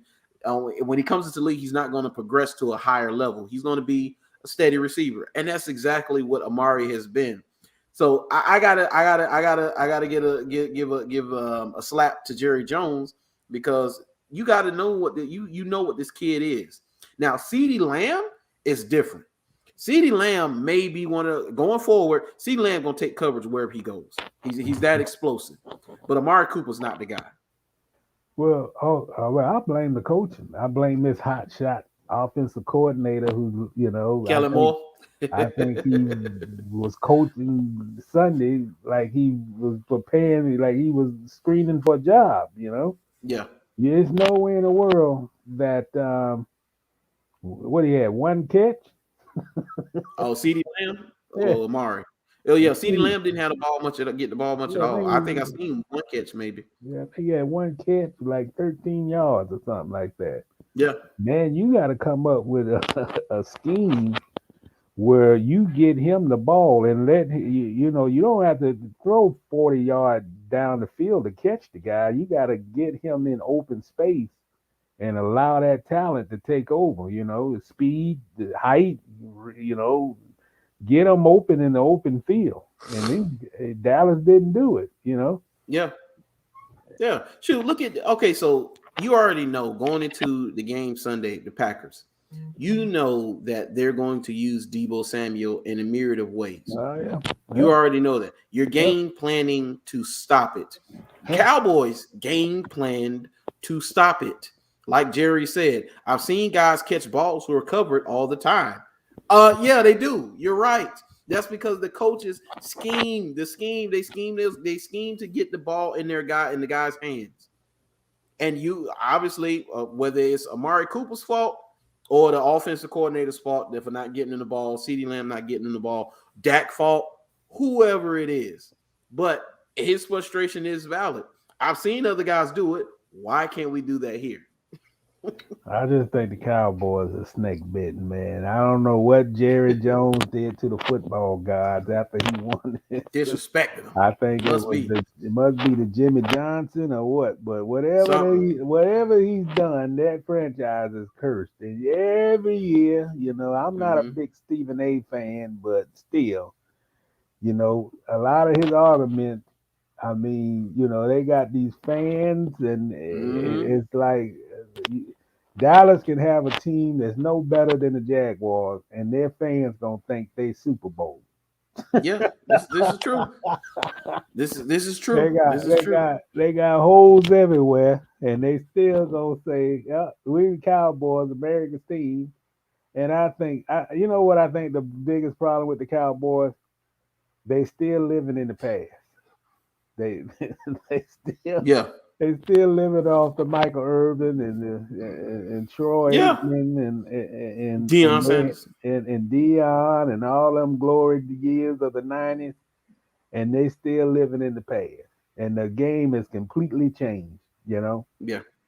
I think Buffalo will win a Super Bowl before the Cowboys, and if Buffalo ain't what they went 0-4 back in that era.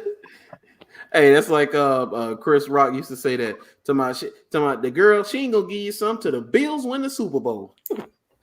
Jerry gotta get he gotta let he's gotta get him with some football people that's not his son, not his nephew or whatever who's running that operation, and he can completely gotta let somebody else outside of the Joneses family run that football team the way it's supposed to be run. Yeah, I mean, to be honest. Yeah. He gotta let it go. Now he always will be the owner, but there got to be when you done lost the way that Dallas is lost, and when the last time they been when the last time they been in the Super Bowl? 95? When was the last time when they played what, Pittsburgh? Hold on, say that again. When the last time Dallas been in the Super Bowl? Ooh, their last one was that against Pittsburgh? I don't think was that. That may have been the one because Dion was in that Super Bowl. I think Dion was a part of their last Super Bowl, if I'm not mistaken. And I think that was against. Was it O'Donnell was the quarterback for the Steelers? Yeah. I think that was it. Yeah, I think it was Super Bowl 25. That had to be like 95 or 96. Yeah, let's see. Cowboys last Super Bowl win. Yeah, I think I'm right about that. They may have been right. Let's see. Wild card exit last in the 1996. 96. Yep, 1996. Yeah, here's the recount all of defeats. Yeah, January 28, 1996. Yeah, they killing them talking about 26 years without a Super Bowl. That's hilarious. 26 years, man. Yeah, 27-17 over the Steelers. Yeah, Cowher was the head coach. Switzer was the coach at the time. Switzer was the coach. Okay, so man, that's a long time, man. Yeah, and Dion, that was Dion. Dion was on that team. Yep, Dion. Yeah, so it is what it is. I don't know about the Cowboys, but Jerry Jones has to get it together. He has, I think he has not too much control, but he has too much say. So he need to get some more football guys in there. Yeah, His son hasn't been bad. I mean, his son has been he's been better at picking players than Jerry. Yeah. That's clear. Yeah. It's no competition. But they have to trust. His son has been decent. He's been okay. But you have to get somebody else to bounce our ideas other than the son bouncing the idea off of Jerry. Jerry bouncing the idea off his son. I'm glad his son talked him out of taking Johnny Manziel. That was absolutely egregious. Stuff like that. Stuff like that. Yeah. And they gamble too much. They gamble, and a lot of times the gamble don't work out. I think I commend them for getting CD Lamb. Get receiver. And other moves that they made. I like their defense too, and I like Dak Prescott. But hey, something. Ezekiel Elliott stealing money. Exactly. Yeah, he's stealing money. He stole money in that game, and I don't think he's focused. I think he was more focused at Ohio State than he is now. I think he got too interest in things outside of football that has nothing to do with winning. And they face a heavy penalty if they part ways with him before 2024. So they got in the corner. They got backed in the corner, and he held so you got out. 2 more seasons of having to deal with that. I mean, maybe on that last year, they might want to do it. The penalty is a little less every year, but it's 2024 before they probably can make some moves because they already over the cap. So you don't want to face any more penalties right now. You're over the cap. So it's a cluster F in Dallas right now. I feel for Dak Prescott because I think he's a good young quarterback. And I think anywhere, like put Dak Prescott on the 49ers. Oh, yeah. But you got the wide. I mean, you got to have your offense wide open. In that loss Sunday, I saw these guys play Tampa Bay. I think it was the opening game of the season. And they were throwing the ball like a ping pong ball. In order for Dallas to get back, they got to play like that. You can't. Yeah. You gotta boom, you gotta boom, boom, boom. You gotta hit them spots, man. You gotta be, you gotta have an identity. I don't know their identity. I don't know get the ball to Tony. Get the ball to Tony Pollard. Yep. Tony Pollard can play. I think they got a good offensive line. They always had a good offensive line. Anything that Jerry, I will say this about Jerry, they do know how to build an offensive line. Yeah. They've always had a good offensive line. Yeah. Well, that's enough of the Cowboys talking. This. Cowboys. I feel the same way. I don't like Notre Dame. I don't like the Cowboys. Yeah, I'm good on that, man. So we're gonna finish it up before we get out of here. Talk a little bit of NBA. Just speak on some things that I've heard and things that did happen. So we'll start out with one of your favorites. He's going to be the true definition of a sports fanatic, Hall of Famer, because we talked about him probably more consecutively, probably more than almost any other athlete, is Ben Simmons. Ben Simmons is back in the news. Oh, Lord. Where is he at? He's still at home? he's still at home. He said he's not playing for him, of course. But trade scenarios coming up, and they've been talking about it. Sacramento is in play, but one I did see was Harden, a package of him, Harden. I don't think Tobias Harris was included in that package, but it's centered around Harden and Simmons. Harden going to Philadelphia, Simmons going to Brooklyn. And I'm going to be honest with you. And if you want to talk about a great landing spot for Ben Simmons, I mean, I don't think you can get much better than that unless he goes to like maybe Milwaukee, maybe Miami, or Golden State, like one of the playoff teams. That's the best he's going to possibly get, probably. But I don't know how you would pull that off. I think that I would need, if I'm Brooklyn, I'm gonna need more than just Ben Simmons. Yeah. If we're being honest. I think the more productive player, the more valuable piece is James Harden, and you're going to have to give me a little more. So maybe Tobias Harris gets thrown in for James Harden. I mean, I wouldn't be mad at that, but I think it changes the face of both teams, because I've seen where today they were talking about how they are basically wasting Joel Embiid's prime right now in Philadelphia. Joel Embiid is one of the best big men in the entire league. Nikola Jokic is up there, of course, but Embiid can do so many things with the ball, and I think he's the best big man in the game. Anthony Davis kind of started to get that mantle a little bit, but he got that championship and got fat, so he's not hungry anymore. But Joel Embiid is a dog, and him bringing Harden there, I think that'll definitely change their team. And then Ben Simmons helps the Brooklyn Nets with something that they struggle with, which is playing defense. They don't need Ben Simmons to make shots in Brooklyn. You don't need him to make shots. You need him to clean the glass. You need him to defend and to be a facilitator. So what you think about that?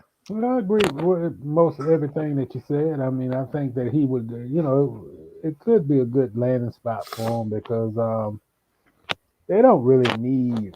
I mean, I will say that you would take away scoring if you trade Harden.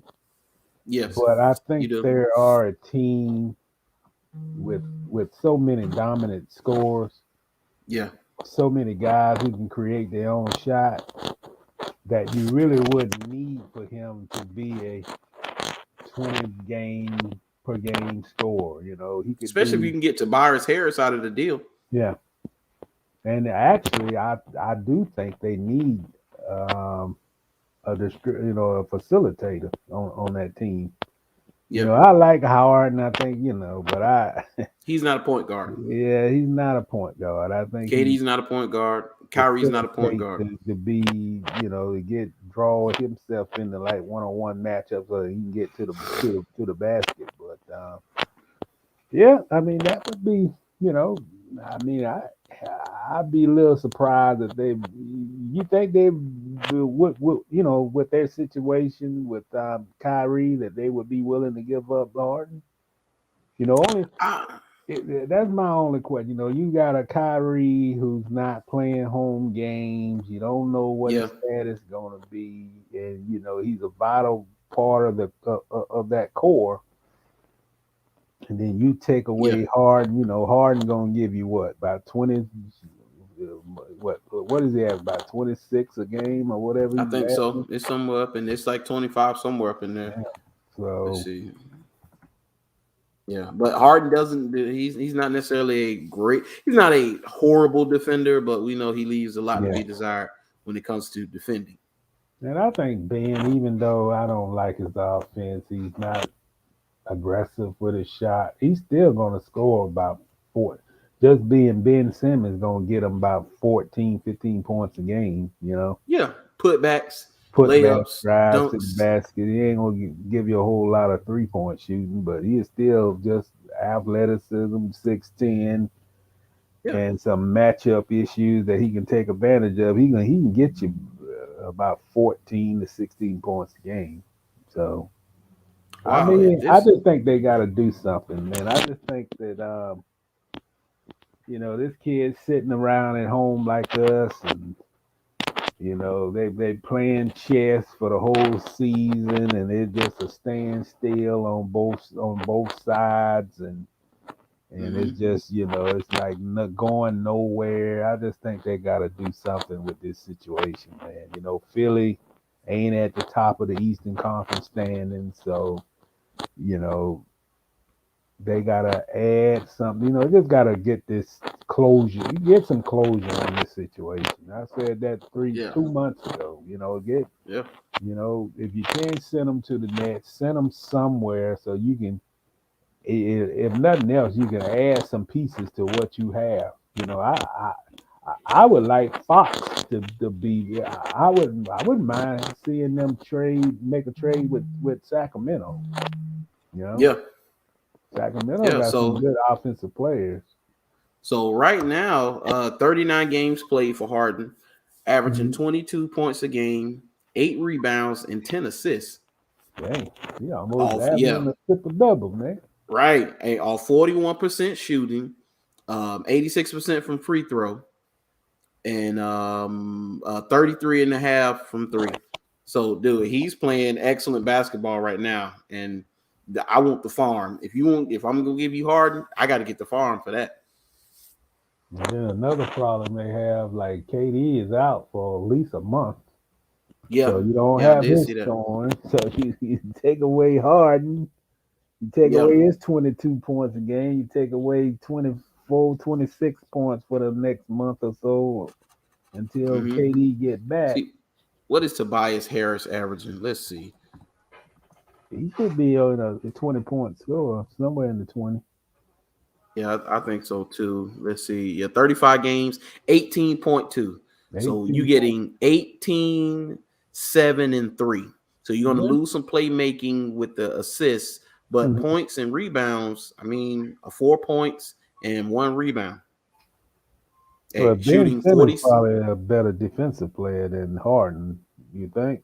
Yes, yo, no question. Well, No, Ben is one of the better wing defenders in the league. I mean, yeah. Drew Holiday is probably the top wing defender, but game in and game out, whoever the best wing player on the other team, I'm putting Ben Simmons on him. Yeah. Yeah, his field goal percentage is 46. That's 3 points lower than Harden. 31 from three, 2 points lower. 86 free throw, 1 point lower than Harden. So I mean, I would definitely be looking at this package. I don't know if I'll pull the trigger, but I'd definitely be looking at that package. Tobias Harris and Ben Simmons for James Harden. So I why would. would they not just keep Harden and trade Kyrie? That's the other interesting part. So who would? It makes sense. It would make sense to Yeah. part ways with Kyrie before you part ways with Harden, I though. mean, basically, he's a part-time player now. I don't know. Yeah. I guess he's not going to be vaccinated, so I guess that would play a part in the 76ers that they're only going to get a part-time player, but they wouldn't have to give up Tobias Harris in their trade. No, they wouldn't. So it's gonna be interesting going forward. They got to do Uh, something, Brent. I mean, they got to. They got to put some closure to this thing, man. This guy ain't it's serving. gotten stupid. It ain't serving purpose that he home. The 76ers is not leading the Eastern Conference, and it ain't like they can't add talent. So Yeah, something's got to be rectified. But the guy is the GM with the with the 76ers, man. He got a whole country mad at him with China. So I don't know, man. Oh, isn't that Elton Brand? Nah, he ain't there no more. They got the Yeah, guy he's who not used there to no be more. with Houston that made China upset. Oh, okay. I know you. I know who you're He got the talking whole about. country of China, and China said the NBA ain't welcome back there no more. I can't think of his name, but he's the one calling the shots, GM shots. Yeah. Let's see. Oh no, Elton Brand is a part of. I don't know. He's not the. Is he the GM? Hold on, because I see Elton Brand's name when I put in 76ers GM. Yeah, Yeah. They got 76ers GM Elton Brand. So the other guy must have another one. See Sam Hinkie, very close. So you're not talking about Hinkie, are you? oh no, he might listen up. I thought they. Hold on, that might be an old one because I think they got rid of Hinkie. Yeah, Daryl Morey, 76ers name. Daryl Morey, new president of basketball operations. So you talking about Daryl Morey? Yeah, Maury. Yeah, So he's the president of basketball operations. Yeah, Elton Brand is still the GM, but Daryl Morey is now president of basketball operations. And yeah, he's the one that got in that hot water. well, he's calling the shot. Maury calling the shot. Yeah. He's making the So personnel move. that's probably why this situation ain't been resolved yet. Yeah, he's got final say over the GM then. Yeah. So, well, yeah, they got to resolve that. So, Yeah, but and I they mean, gotta stop being so touchy feeling and personal and just go on and make. It's like I say, man. If they ain't in first, if you're not in first place or you don't have the best record in the league, then you need you can add a few more players on that roster that you know that can benefit your team. You know, Yeah, you yeah, know, yeah. That's and you right. go on So and pull the trigger, man, because it's just, I mean, the guy got to play somewhere. You know, you just hate to see it. I mean, yeah, he's just I think wasting I away, think I man. think he's a knucklehead, but still, you know, Yeah, I mean, what's the point of this guy sitting around not playing? You know, I mean, yeah, he ain't gonna get better by watching. yeah. So another guy who he going through it right now is we're gonna end it on this is Mr. Russell Westbrook. I don't know if you saw the other night. So you laughing, so you already know what's going on. So you know he got benched. He Yeah, he got should have benched. got bent. Yeah, and they asked Frank Vogel's like about him. He's like, well, I played the players I thought was gonna help us win the game. So I said, oh man, yeah, it might be over for Russell in LA. Initially I Yeah, didn't have the issue with this, but man, Russell is just he doesn't fit this team. no, he He doesn't. doesn't fit this team. Yeah. And now they're talking about, I see where just a few hours ago, the Rockets are open to Russell Westbrook for John Wall. And I don't, the Lakers don't need no John Wall, man. I don't know. Man, when was the last time John Wall was good? Well, the problem is, like, hey, John Wall is so man, we call him bad, Uh-huh. but they basically paying him not to be around the team. So what that Basically, what does that tell you about John Wall? because they guess they feel he's a bad influence. You know, they're a young rebuilding team, and either he Mm-hmm. complain a whole lot or he's just not a good influence on that young team. So he gonna go to a Laker team with a bunch of veterans. Yep. I don't. I don't think John Wall has it left, man. You, if you trade John Wall for Russell Westbrook today, does that make LA a championship team? No, No, sir. It it makes it doesn't. probably even worse, to be It honest. makes them worse. It makes them worse. It does. It makes them worse. The only way you're able to get out of this and maybe come out better, AD has to come back and be healthy and have something from that championship run they had in the bubble. Give me some of that dog back. And then just getting Russell Westbrook off the team, I think will be addition by subtraction. I Yeah. think you'll be a better team, even if you don't add a significant piece, somebody on maybe a contributor at the bottom of the roster, maybe, and maybe a pick or something, whatever. But I think that if you just take him off the team, that improves the team dramatically right there. Yeah, man. I mean, maybe you just have to do a contract settlement where you don't have to trade him. You just reach a settlement Buyout.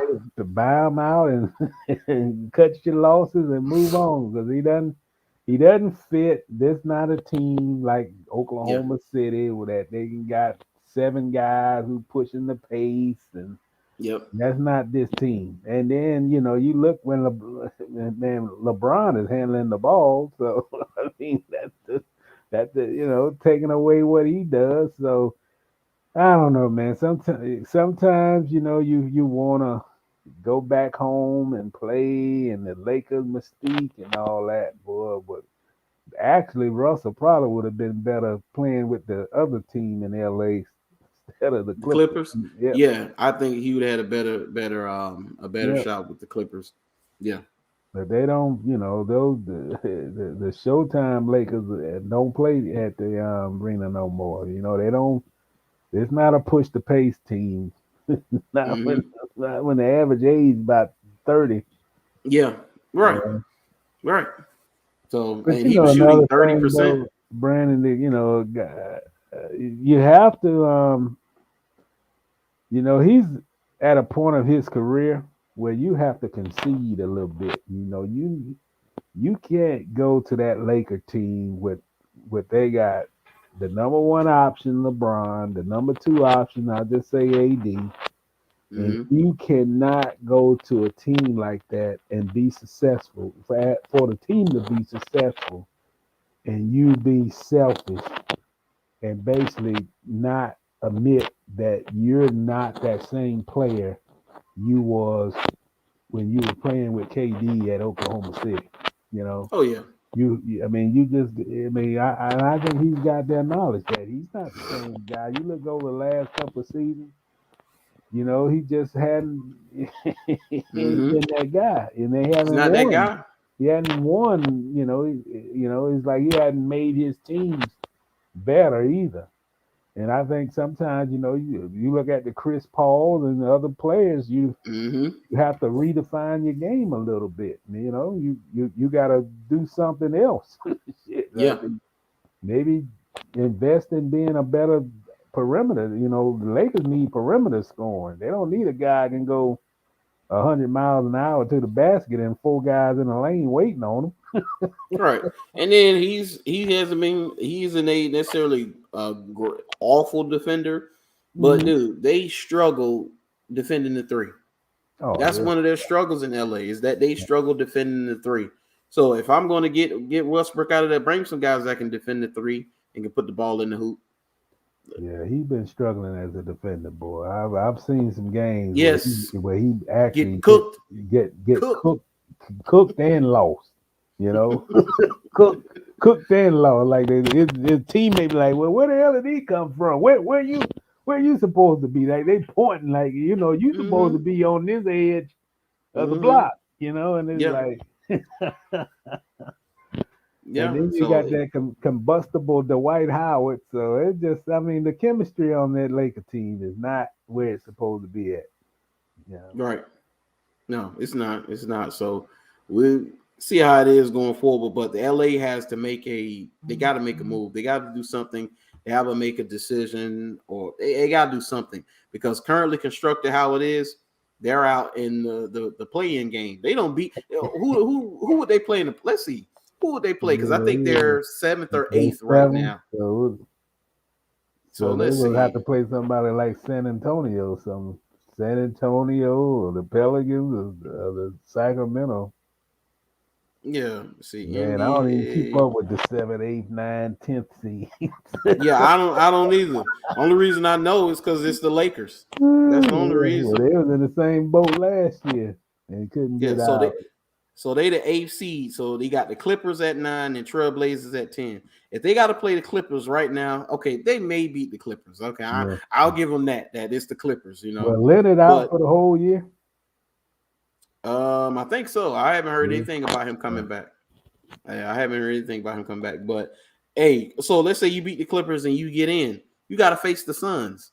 You out in four or 5 games. Well, You done. didn't that what happened last season? That's what though, happened didn't last year. So they get beat by the Suns again, man. it? Man, He it's said, all Josh too Stewart, what's going on, man? He said they're sure regretting the Westbrook trade. Yeah, we just unpacked all of that and how they need to do something to shake up this team, even if it's just getting rid of Russell Westbrook and not bringing anybody significant. I think it'll improve them off top. So, but right now they getting beat by the Suns, the Warriors, the Grizzlies, the Jazz, the Mavericks, the Nuggets, the Timberwolves. All of them are going to beat them in a 7-game series. I saw the Grizzlies run circles around them last week, man. Yeah. Dude, they got beat by the Pacers. Yeah, last night. Dude, the Pacers are 17 and 29. Man, I can't laugh at my Lakers though, but boy. Hey, they getting a win tonight though. You know who they play? Just guess who they play tonight. Man. The Magic. Oh Lord, the Magic. Oh, they play the Magic tonight. They get a double digit. If they lose to the Magic, boy, they might as well hang it up. I can't LeBron go on might the start show without the Magic. Now I saw a story yesterday that said the Magic are happy the way things are. I said, oh Lord. Well, you mean they happy they got 8 wins? The Magic are happy to be 8 and 38. Yeah, they're happy with what they got going on. A story that says that the Magic feel that they rebuilding his own course. That's what I read. I say, wait a minute, they 8. There's no team they're the only team in the league that don't have 10 wins. Yeah. I mean, the Pistons they got 11, so barely. But yeah, the Pistons, wow, the Pistons horrible, Pistons horrible too. Boy, that man, Magic got a nice arena and no players. Right, dude. The Rockets are awful, but they got 14 wins. Yeah, they can be exciting to watch. The yeah. Thunder, 14 wins, but they can be exciting to watch. I could see if we got 8 wins, but we're building towards something and there's some excitement. There's Man, nothing there. if I lived in Orlando, do you think I'm gonna pay money to see a team that's got 8 wins after almost over 40 games? I mean, I don't think so. Only to see the opposing team. Yeah, they might could give me a ticket, and I might have hesitation to go watch that, unless there's no, Mm-hmm. especially if they playing somebody bad. But Yep. I mean, it's just I don't know, man. The Magic Yeah. got to start over, just like the Jaguars got to start over, man. You can't sell the public on that we heading in the right direction where we Yeah. got No. 8 wins. It's not. No. I mean, come on, man. Yeah. See, Josh Stewart say the Hawks are struggling. And that's a surprise to me too. I'm surprised that they're struggling a little bit, even though around this time last year, I think this is what they were. They were, I think they're the 11, they're 12th seed right now, the 12th ranked team right now, in the Eastern Conference, of course. 19-25, 9.5 games back of the Bulls. So they got time. They can make a run. Because last year around this time, they weren't in the playoff in the playoff hunt before you know what they did? What? Oh, what the coach? They fired the coach and then put my man in McMillan. McMillan in, and then now they hired somebody else, and now they're struggling. No, McMillan there. Oh, he's the head coach. Yeah, he got the job full time. Okay, I don't know why I thought I saw. You know what? That wasn't McMillan that they showed. Who I saw at the Hawks game. But yeah, I'm very, very. Their struggles have been, even though they did they beating the Heat right now. They're in the fourth quarter. Yeah, 88-74 right now. They're beating the Heat right now. And you know what I say? The Hawks are the Hawks. Yeah. And then they traded Cam Reddish to the New York. I know somebody brought that up on one of our shows. It was last week or week before that they traded Cam Reddish to the Knicks, and I think that does help the Knicks. But the Hawks, it's interesting. You know, we'll see what they're going to be down the stretch. But it's right now. They're 19-25. I think they're right where they need to be at. And I saw the Knicks, man. The Knicks made the playoffs, and the Knicks can't run the floor. Like they can't push the pace. Everything is half court. They lost to the Pelicans last night because they just didn't. I guess they played the previous night before, and they just did lose to the Pelicans. They lost to the Pelicans. I said, man, this is the team that made it to the playoffs, and they just going through the motions. Yeah. See, like even for the Hawks right now, 3 wins will put you square in the playoff race. So I mean, so they in, you know, 19-25. They 19-25. So yeah, they right behind the Knicks at 22-24. The Raptors at 21-21. Celtics at 23-23. Wizards at 23-22.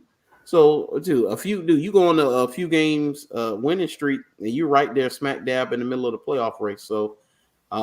Their struggles early has surprised me, but it's about how they finished because they finished really hot last year. Yeah, and they just didn't have enough in that last playoff series. But I think they're building something. I think so. It's just going to take some time, which we always talk about it. Young players don't win championships, especially in the NBA. Yeah, you need veterans. Oh, no question, man. You know, I'm kind of concerned about the Warriors. Then lost, they're losing, man. Yeah. I think Curry's still struggling, isn't he? I don't think he's broke out of that slump. Yeah, I think they lost like 4 of the last 6 or something like that. Yeah, it's something like that. Yeah. They 30, 32, and 13. So they done fell behind. So what do you got? The Western Conference standing?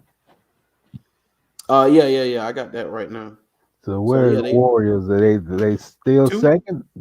Mm-hmm. They still 32 and 13. Who's the 3rd seed? Grizzlies at 31-16. Yeah, the Grizzlies gonna catch them, man. I like them Grizzlies, boy. Even though they Yeah, lost the other night. yeah. See, the Jazz are right back where they Yeah. where they were last year, 29-16. Mavericks at 5th, Nuggets 6th, and Timberwolves. The Timberwolves is the 7th seed, Watch man. out for them Wolves, man. Watch out. Anthony Edwards. Yes, Yeah, sir. man. Karl Anthony Towns finally growing the backbone. You know, they kill Karl Anthony Towns. They talk about him being a soft big man all the time. They be killing him, man. He can play, though. He can play. But you know what, man? He looks more uncoordinated now than he did when he first entered the league, man. He just, I don't know, it just seems something. Yeah. Like, man, look like the big man, but he, to me, he makes shots much more difficult than what they have to be. He like gliding all across the goal and just making shots and running. You know, it's like, man, just dunk the ball, man. Yeah.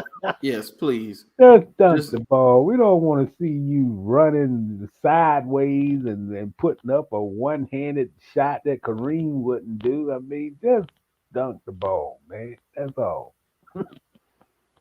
yeah. Just dunk the ball, man. It is. Oh, hey, he said weekly Simmons update. All right, we already talked about it. we just Hey, talked about hey, Ben Simmons. hey, here's the update. He's home watching on television. Yeah, he's home watching on television. Yeah, he's watching League Pass. Yeah, that's what he's doing. They floated a bunch of trade scenarios out there, Josh, and one of them is Harden for him, and I think Tobias Harris maybe, but trading him to Brooklyn, and then Sacramento is in there too. They got supposedly got a package deal that they wanted. They were trying to get Andrew Wiggins for him in Golden State and trade him to Golden State, trying to get Andrew Wiggins, and they wanted a bunch of stuff, and the Warriors were like, no, you can't get none of that. Man, you can't get all of that. It was an awful deal. They better keep Wiggins, man. I tell you, I would keep Wiggins. Man, the 76ers just gonna wait till he can knock on the door and beg, please trade me. Mm-hmm. Please trade me. I'm sorry for what I said. Yeah.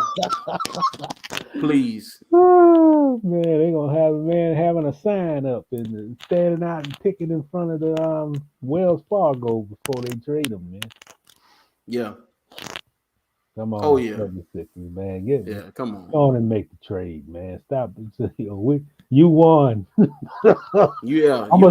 I'm gonna speak for Ben. Okay, you won, fellas. Just trade me somewhere. I need to play, you know. Yep. So I can work on my jump shot. You won. You won. Stop being the bully. Yeah.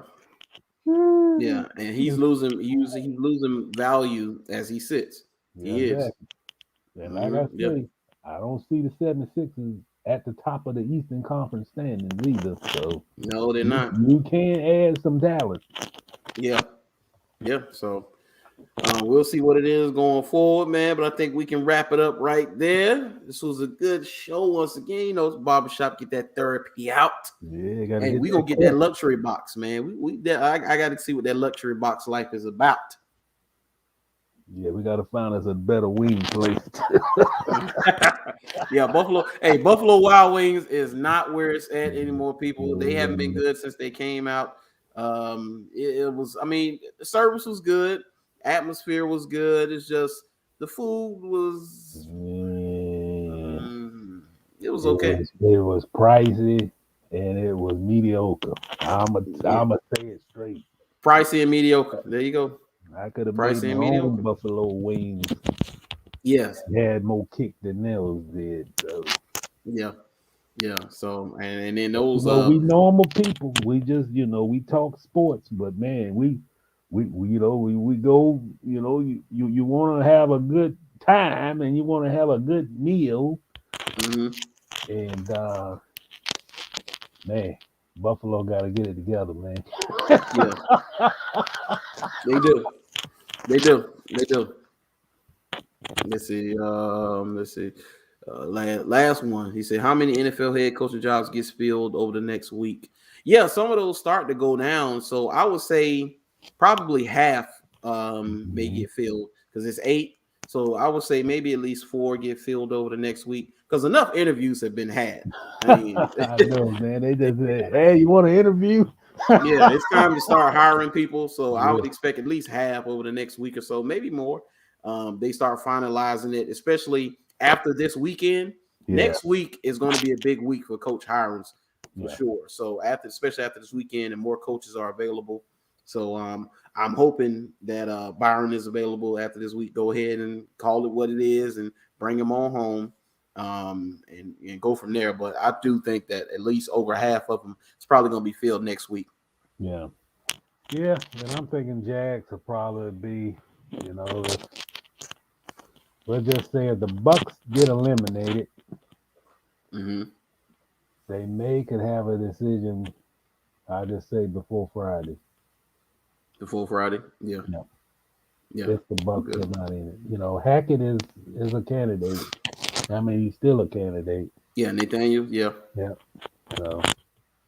So we'll see how it goes, man. But I appreciate y'all for listening and tuning in, man. We'll be back next week. What's the AFC Championship game, NFC Championship game? One of those. Yeah. We gonna next Sunday. Yeah. Okay, yeah. So we'll try island wings this time. No more Buffalo Wild Wings. BW3, man. We gotta get out of there with that, man. So we'll try somewhere else, man. But I appreciate y'all for tuning in. Make sure y'all like, share, and subscribe. Follow me on all my social media. Got any final thoughts, Mr. Reid, before we go? No, but I hope these guys get it right. With the Jaguars, without identifying them, but make the right choice, man. I would like to see Leftwich as a coach. I mean, give him opportunity. I don't think you'll go wrong with that decision. And let's cut out the drama and make the decision and let this guy turn this franchise around. Just like you said, man, bring him home. So bring him home, man. Let me bring him home. So. And make sure y'all follow Mr. Reid on Twitter, Jacksonville.com, Florida Times Union. I appreciate y'all for tuning in, man. But until next week, and I'll be back Tuesday. Me and Sean doing the show, Candid Conversations. No. We'll be on Sean's platform, but I got another show with him next week. We're going to talk about how for men, rejection is protection. Being rejected by a woman is actually a good thing. And we're going to break it down next week, man. We're going to break it down next week. Man, you have to get your heart broke before you know what love is. There it is, man. There it is. Hey, what's that? It's better to have loved than lost than never to have loved at all. You know what I say? Put on Teddy Pendergrass and that Love TKO song and you'll be just fine. Right. That love, put that Love TKO. Put that Love TKO on and you'll sort it out and heal your heart and you'll be okay. We all get our heart broken at one point. I'm a little different. I still remember when I got mine broken in junior high. Junior high? Oh man, yeah. Let's see. I ain't gonna put on no Teddy Pendergrass, but I will put on that Bobby Womack. If Bobby you think Womack. you're lonely now, wait until tonight. Oh yeah, put on that Bobby Womack. Well, I ain't heard that in about 30 years, man. Yeah, man. Yeah. I put that on. Like, you think it's bad now, baby? Just wait. Just wait. Just